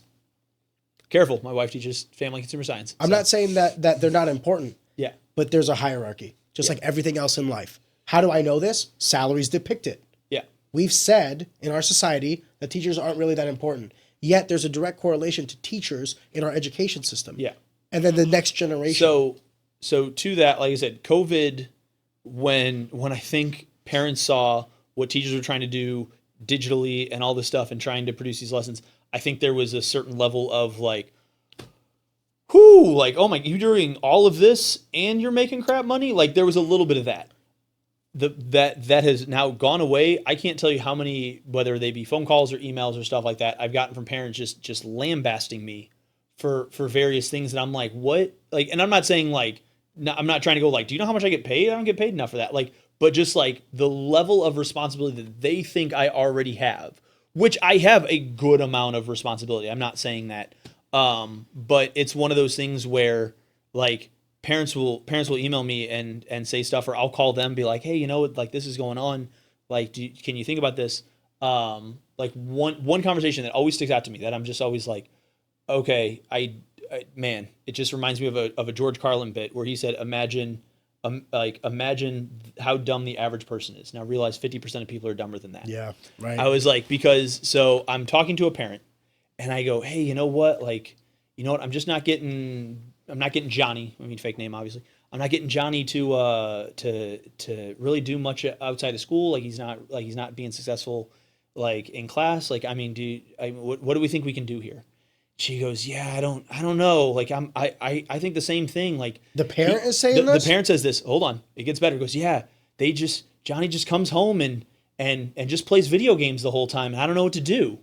And I just always wait because I know where my line is, but I always hope that a parent just opens that door so I can cross that line, because I don't know. Again, I still enjoy video games. I bought the Switch 2 last night.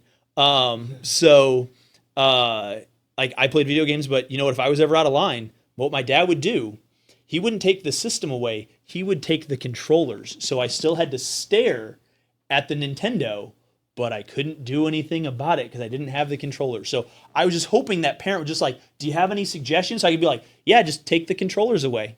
Like just hide the controllers and your kid can't play video games anymore. You're adding another variable to this, and maybe I need to have you on this podcast again to really do this conversation justice, because we're 2.5 hours in, and I feel like we're just scratching the surface. Yeah. You are presenting another variable, which is very important in this conversation, and that is you have these kids for 45 to 50 minutes a day, and then another teacher has them for 45 minutes or 50 minutes a day. Extrapolated 7 teachers, I believe, right? It's like an 8-hour school day. And then they're back at home. And then what is it that they're learning at home? And it's vice versa. Like, by the way, because there's a lot of critique on the education system about what they're learning at school and the time that they have at school, whether it's like DEI, race theory, all these other things. I'm not saying that that's good or bad. I'm just saying that the argument that we're about to make about for teachers, sometimes they feel like they're kind of going uphill with certain kids because of their home life. That argument is also intertwined with the argument that some parents have when they say, hey, my kid's at school 8 hours a day learning a bunch of shit that I don't necessarily think might be valuable, our core tenets, what have you. Once again, goes back, like I will say that I think there's a lot of people that don't necessarily understand proper discipline and rearing of children. And I have no problem saying that. However, I do also think that paradigm further exacerbates my comment of I think education's broken. So that comes down to like I would point out. So my dad actually I was like star athlete in high school, went and played football in college for a season or two, and like his high school teacher told him like, oh, like get this degree, like oh this is going to be the in demand degree. Well, they weren't looking at projections; they were looking at the current. And the degree he got was basically useless. What did he get? You don't know. I can't remember. Yeah, I can't remember. So he shifted to education, and so back then, what they did was like there was no like you would just classes, and then your last semester of college, they would just throw you in a classroom and say, all right, go teach these kids. That's how education used to be, if that makes sense. Well, let me ask you this. Forgive me because I don't mean to interrupt. Yeah, no. Because we were going back to that question about like, do you need a higher education to get a degree? Sorry, not a higher education to teach. Sorry, not to get a degree. A higher education to teach. Let me ask you this. Do you think, based on the amount that you and I have interacted, that even though I don't have an education degree, I could teach maybe like a business, high school business class, personal finance, things of that nature? I think as far as the content goes, yes. In terms of developing a structure for your lesson plan, in terms of understanding the again, I don't want to say the word psychology because go ahead. But I was like the child psychology of the student. I was like, I don't think everyone takes a class on classroom management. Until you're in there, you don't understand anything about classroom management. So there were a number of things that, like I said, now I can say my education. You could say, well, this like terrible education program like didn't teach any of that stuff. Okay, yeah, I'll agree. There are terrible programs out there. Just, I mean, anywhere you go, like Yeah. They're not all made equal. I agree. they're not all equal. So I learned a lot of things that I think you would come in, and I think by the end of the week you would just go like, I'm out. And you would just like walk. You'd be like, nope, I don't want. Nope, I have zero desire to do this. Not like, if it's paying $150,000 out of college or $100,000 Yeah. out of college. Then So I'm going to learn those skill sets. yeah. So I mean, it might give you incentive to stick around a little bit longer, but I still think at the end of the day, without learning a few things. I'm not saying you can't learn some of those things on the fly, and I think some people come in and I've seen. I mean, whether we talk about coaches or teachers or whatever, some people come in and they just are amazing at certain aspects of teaching. I'm like, I'm in awe. Like I see people who have been in education shorter times than I am, and I happen to be in their classroom, and I'm just like, oh wow, like this is amazing. Like I wish I could do what you're doing, but I was like, but that's not my style. Like that's so. I mean, there's like and also there's different think children, so some people might have an affinity for that, but then Yeah. some kids might have an affinity for the way you teach. Yeah. So that's why I said, I mean, it's one of those things where I'm just like, wow, that's impressive. But then I also know, like, at the same time, when I talk to them, I'm just like, oh, but my lesson planning is way more on point. So, I mean, everyone has strengths and let me turn the weaknesses. tables on you if you don't mind. Okay. I've talked about how, like, at the high level, I think this is, like, structurally broken. And you've done a great job of defending the system as it is. But I do want to force your back against the wall. If there is one thing that you could wave a wand and change about public education, not necessarily university, but just like high school / elementary education, what would it be that you could change overnight? So if there's one thing, okay, and we kind of have this again on a previous podcast. I know you were told about like South Tech and things like that, which again is an awesome program. And I hate it because I'm actually against. Forgive me for people that may have not Yeah, listened for to people that. who didn't listen to the previous one. So South like technical high schools are basically exactly what they are, the same way that they get you in line to kind of go straight to a trade school and things like that. While I am vehemently against school choice in terms of me just saying, you know what, I know I live in Afton, but you know what, forget like a voucher system. Yeah, forget that. I'm going to go to this school or that school or whatever, because those are eventually going to get into private schools, and private schools don't have to follow the same procedures that public schools do. And that, again, it's a slippery slope that creates a whole other can of worms, which we can talk about that in a minute if you'd like. I would like to talk about that. So if there was a magic wand that I could wave, I wish that, so when I went to school, honestly, the kids that went to South Tech, were kind of the kids that, they weren't like the worst of the worst kids, but they were kids that were like, you could tell this is not their thing. Let's go South Tech or education. like high school, like the regular high school experience is not their thing. Okay. So, hey, let's go have them go to a different school and go learn a skill that they are interested in. I was like, I had a student at Afton that had like a second level welding certification when he left high school. I'm like, I mean, I think he was in like a national competition for weld. And I mean, and he was a great kid. I was like, but yeah, just like honestly, he found his calling like early school in wasn't life. his thing. Tech has kind of changed their guidelines to where now I was like, they're only taking like the top of the top kids. And I'm like, well, no, that's like, you're missing the point. I was like, I'm not saying that's the point. Look, if that's what this kid wants to do, let them do that. But now if we're kind of leaving these kids down here that, you know, school isn't their jam. Like I had a number of students that went to Tech and I was like, look, you're doing fine in school. Like, I mean, I get it. They were going for a veterinary assistant certification and all that. I'm like, that's awesome that you're getting that, but that's also, they only have a limited number of spots. I was like, maybe someone whose school wasn't their jam, they could have taken that spot. And so if there was a wand I could wave, I wish we had specialized high schools that we could allow kids. I could not agree more. Where we could allow kids that, I mean, now again, that's kind of getting a little bit into the European model. I could not agree more. I was like, again, the difference is that in the European model, you take a test and that dictates where you go.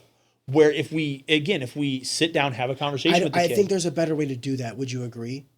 Yeah. What if elementary education was the basic education. Yeah.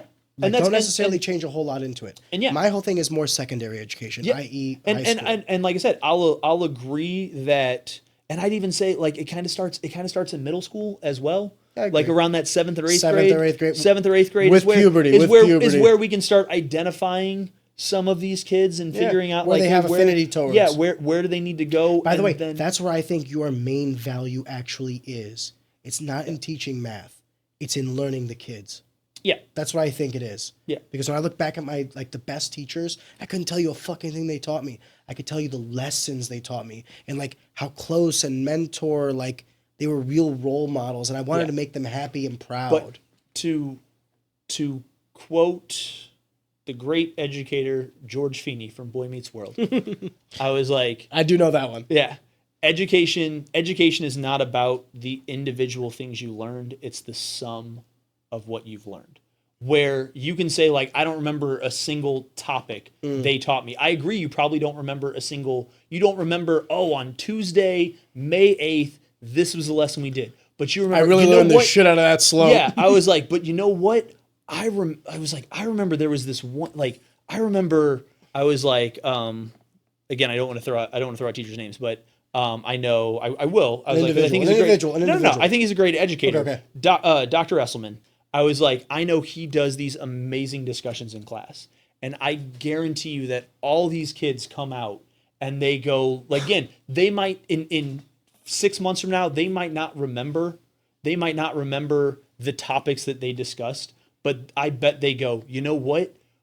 I remember a back and forth. I know how to communicate what I'm trying to say. I know that I know how to listen to somebody, so I know what they said, and we can come to an understanding. They learned a skill that, again, while not explicitly in the curriculum, it's intrinsically in the curriculum. That's the best argument you've made all night. Yeah. That's the best argument you've made all night. The greatest oxymoronic statement that I make is that public education is a failure, yet I am a product of public education. And that's and we talked about this. We talked about this on a previous day where, as much as I support public education, I think it's great and everything else. I was like, I sent my oldest to private school for K through 8. It was a Catholic school because I wanted her to have some of that upbringing. I don't know. Are you a religious individual? Forgive me. I was like, I was raised Catholic. I was like, I kind of, you know, saw some value in it. Meander. Yeah, I believe that there's value in the teachings of the Catholic Church. I don't always know if I'll be interested in what this new pope does, but I was like, I don't always think that the Catholic Church as an entity does the best things. Agree. So, but I think the teachings. I think religion's an industry just like every other. Yes, like I said, but I think that the messaging behind it and I was like, is kind of a good thing. I think that helped me, and I hope that helped my daughter. I will agree with you. Like I said earlier, I think that's the best argument you made all night. I could not pinpoint a lot of lessons that I learned. However, the cumulative process of being at Afton then prepared me for life post-Afton, and now I'm in a position where you could make the argument that the direct reflection of my success, both financially, spiritually, familiarly, it's all directly correlated to the lessons that I learned at Afton. Yeah. And that's public education. Yeah. My only rebuttal to that would be that was 14 years ago. Yeah. And times change. Well, that's why, if you remember, I went back to, going back to the one statement that I started made, and we kind of went off in different directions. Like, how much do you think changed from 1950 to 1959 as far as education goes? I was like, not a lot in education. I thought you meant the world. No. But I'm saying, like, but it didn't, because I would say probably the average American, like, the only thing I could say is, you know, maybe there were, and I'd have to, I don't have the numbers exactly off the top of my head, but the number of TVs in the household, or the number of households with a TV, I think was probably the most drastic change from 1950 to 1959. Outside of that, the family dynamic was fairly similar in that 10-year span. But in a 5-year span now, the students that I had, I was like from 2000, and I mean, and I don't want to count COVID in there, but the students I had from 2016 to 2019 versus the students that I had In 2023 to 2021 to 2025, those students lived in completely different worlds. Agreed. Like I felt when I went to school, and I mean I was the beginning of that change, but we all had a common background. We all grew up with the same TV shows, with the same pop culture references and all these things here. Where yeah, you might find a few kids who didn't know. I've been rewatching Home Improvement on Netflix, and I was like, but I would say like everyone in my generation grew up watching this show. Everyone watched that. I was like, but now with how many different like things that kids can consume as far as media goes and all that stuff, and heck, you could never watch a structured like narrative, a movie, TV show, whatever. You could never watch a structured narrative and still consume 6 hours of media a day through YouTube and things like that. And I was like, which means that this kid sitting right next to this kid, because this kid always liked watching, nice comedies with narratives and, there's always a nice bow. But this kid always, and we could say in a positive way, this kid always watched World War II, like documentaries on YouTube. I was like, despite the fact that these two kids are the same age, that they grew up in the same community, have completely different upbringings. That's what I would say is the current challenge now. Like I make references that I'm like, oh, everyone knows this. And then I realize, oh no, only a few kids know this. That's the challenge is now I'm teaching multiple different demographics, even though they're all similar. With respect, I don't think that's a variable that's changed. I think that previous generations of educators have also had that issue. I think you would agree with me on this. Is technological advancement linear or exponential? It's exponential. Okay, what is the difference between linear and exponential? I'm going to give actually, no, I have a math teacher here. Can you please explain to people the difference between a linear growth pattern versus an exponential one? A linear growth pattern is where you're incrementally increasing by the same amount each time. So, for example, if today you had $1, tomorrow you had $2, the next day you had $3. The variable being $1. One would be the slope of that progression. And then these are what my students have to deal with every day in class. I like it. I love it. Exponential is where you're increasing by a factor of a certain amount, such as if we were to say we doubled every day. Yes, so it would be 2x. Yeah, I was like, so if day one you had $1, day two you had $2, day three you would have $4, the next day you would have 8 and 16 and so on. But also do the comparison, right? So like if we were doing linear versus exponential, on day one, they're actually identical. Yeah. Because 2x for 1. The first 2 days. The first 2 days. Identical. Yeah. No, because from 1 to 1, so that's 2, and then 2 to 4, that'd be 3 and 4. The delta would be 1. If you went from 1 to 2, you're going 1 to 2 both times. Yeah, the first day. Yeah. For the first day of increase. Yeah. Sorry, forgive me. Okay. So let's do this. I was counting day 0. No, you're. We're saying the same thing. Yeah. So on day 1, if you do $1 increase from $1 to $2, and you do 2x, you're actually getting to the same destination. 1 turns to 2, 1 turns to 2. Yeah. It's in day 2 that the difference between linear and exponential starts to peek its head. So in day 2, the $2 turns to $3, but the 2x goes from 2 to 4. That's a delta of 1. Mm-hmm. And then day 3, the 3 goes to 4, the 4 goes to 8. Now you have a delta of 8. Yeah. So this is what I'm saying about education and why I think it's fundamentally broken. Because under the current circumstances, it's a linear path to combat an exponential growth pattern of competition. So to that, and this is where, again, I find it funny because I know in a previous conversation we were flipped on what I like. You were taking the position I'm about to take. Yeah. Because of whether you want to use the word bureaucracy or like I said, the structures or anything like that, it's hard. Again, curriculum. The way I define curriculum, I was like, while the intrinsics I can change from year to year, the explicits I was like are stuck because those have to be presented to a school board. They have to follow state guidelines and things like that. Because those guidelines only get updated, maybe a school board will update them every 5 years. A state will usually do them about every 10 years. I was like, it's hard with the structures that are in place. I would say it's impossible. I was like, for us to keep up with that exponential growth. Keith, education's broken. So, well, what I will say is that in those parameters, it's my job to, while still teaching the explicit material, that while I will 100%, I've written curriculum for every single class I've taught. I remember when I first started teaching, they gave me Algebra 1, Algebra 2, and Pre-Calculus. And I said, all right, cool. Like, I was like, I had a book for Algebra 1, I had a book for Algebra 2. They were like, yeah, no, just follow that book. I said, okay, that's fine. I was like, well, Pre-Calculus, they're like, the book's terrible. And I said, okay, cool. I was like, is there curriculum somewhere? And they said, somewhere. In the 4 years I was at Hillsborough, never saw a Pre-Calculus curriculum. So I wrote my own Pre-Calculus curriculum to while you were an educator there. While I was educator there, not officially, for my own class, for my own benefit. And then when I left there, I handed it to the next person. I said, hey, use this if you want. This is what I've been teaching. You can use it. It's not official, but this is what I've been doing. So, and I've that's done why that. You deserve $100,000 a year. I was like, so that's, like I said, so that's what I've been doing and all that stuff. So while my content stays the same, and again, those recorded lessons stay the same, but how I teach it, how I present it is different. Like I said, I'm creating, after years of trying, we're creating a new class, and basically I'm going to try to help bridge that gap to get kids ready for college, to get kids ready for the college algebra class that I teach. And I'm going to be presenting them with, hey, here's how we can use technology in this math. Like, after I take away the technology, I'm then going to then slowly integrate it back. And then again, with that exponential curve, all of a sudden we're going to be using Excel to create a data table.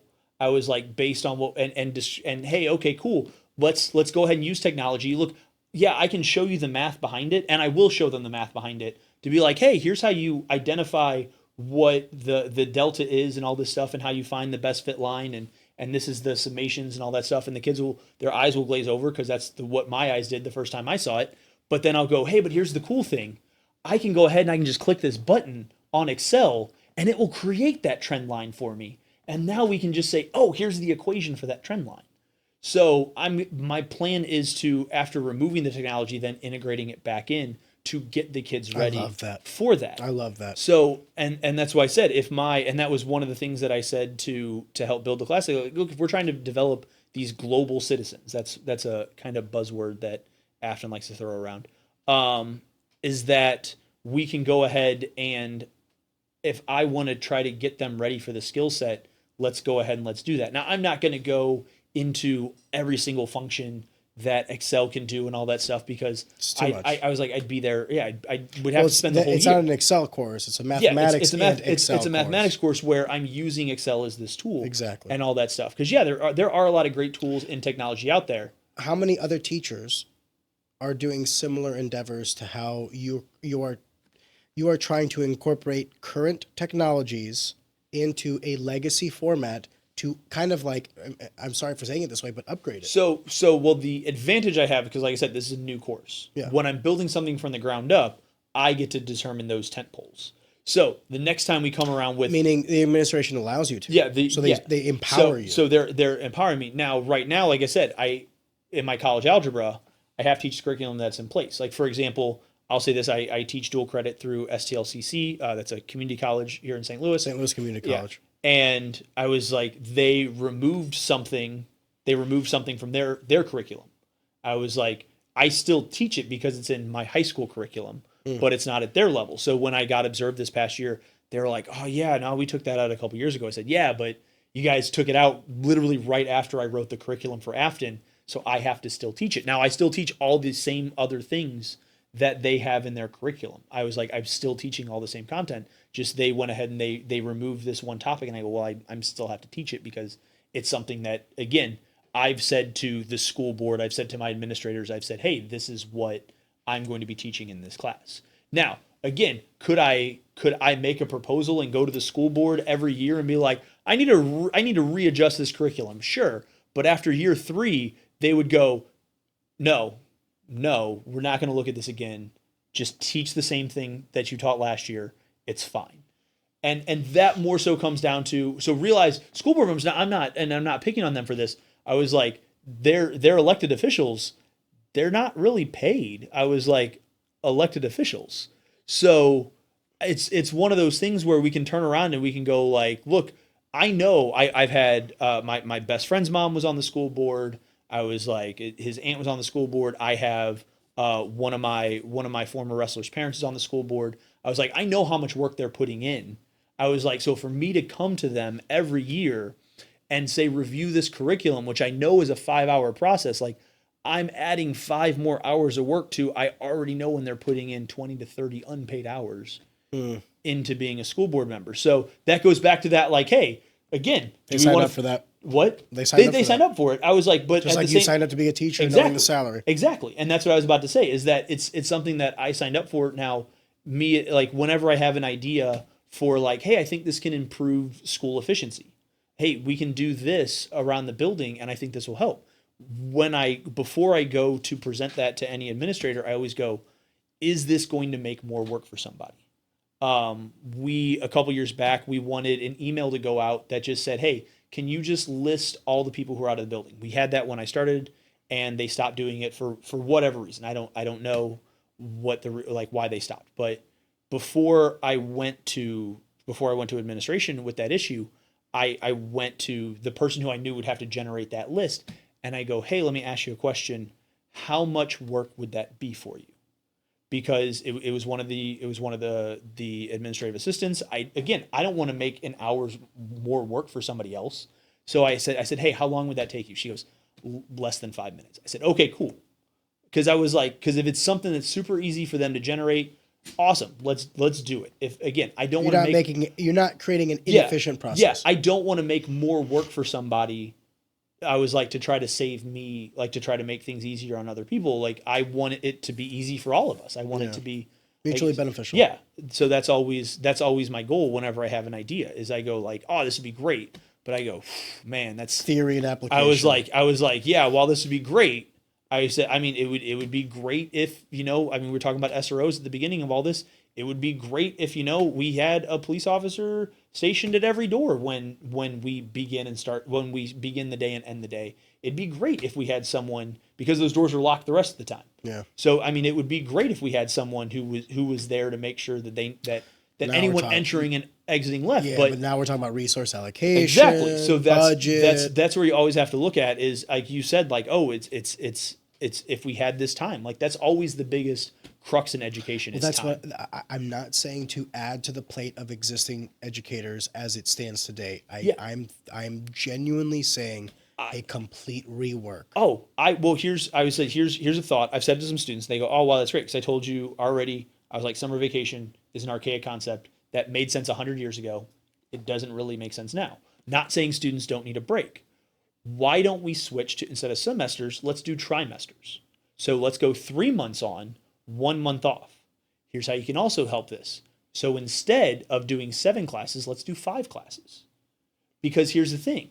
Now, if we do that, because typically you get 14 semesters worth of classes. But if we switch to this, you actually get 15. You get an extra one because you get an extra one in there. So you can actually like do a little bit more. You'll have the kids longer, the school day's not longer. It all balances out. Now you can actually position them just right. So that way, kind of when most of your snow days are and when your Christmas break is and all that stuff. You just take that month off. You put that right on top of there. You put that right on top of there. You actually would end up gaining school days through this, and it wouldn't feel like there was any difference. I think there's a lot of wisdom. And you know what? Here's what I'll do, because we've been on for 3 hours. When does the school year start back up? August, beginning of August, basically. Let's have you back on before. And the next time I have you on, let's take a thought to what are some things that could change? What are some things that need to stay the same because they do have value? I still, even after this conversation, am of the mind that education is broken and needs to be fundamentally rethought. But I will also give ground in saying that there are some things that do work that can still kind of make that transcendence. But I would love to hear your thoughts on pros, cons, compare, contrast, what should stay, what should go, because you're also in there. Now, here's the value of that conversation. You could explain to me the variables as an educator. I could explain the variables as an employer. And then maybe we could like find that Venn diagram of that middle ground. But here's what I will say. Thank you so much for your time. I had an idea of what this conversation would be, and we barely scratched the surface. We didn't even talk about wrestling and, you know, your own personal story. So I wanted to say thank you, because you went down this roller coaster with me. And it was a very eye-opening conversation for me. Yep. So I want to say thank you. Yeah. No, I want to say thank you for having me. I was like, just to give your viewers a little bit of a tidbit of our experience. I've actually known you going back to 2008 as When I was as I in high said. school. Yeah, I was like I mentioned that I coached at Hillsboro. They are a powerhouse in wrestling right now. We were good. We weren't that good back then, but we actually I coached against you when you were but a wee lad, I guess is what we can Oh say. yeah, there. I was a little kid, man. So yeah. It's so crazy. Yeah. So I mean, it's great to it's great to see. I was like anyone, like I said, whether I coached them directly, whether I coached against them. I do not coach where I teach, but I was like you can attest that anytime I see an Afton kid do something wrong after his match, if one of the Afton coaches is not available, I call him over and I say, let me tell you how Brother, they're how you your did kids this as wrong. much as they Yeah, are I mine. mean, so that's I think that for 80% of the coaches that are out there, I was like, we're there because we love the sport. I was like the same way that, like I said, I feel that while you had one reason, I think that you love finance. That's why you're in finance. I was like, I love education. I love seeing the growth, whether it be from day to day, week to week. I was like year to year, even as I already said, when I get some of these students multiple times, I was like, it's great to see that progression. And like I said, I'm honored to sit down with you. I'm happy to sit down with you, and this is awesome. Let's do it again. Yep, definitely. My man, Ryan, I appreciate you. Thank you.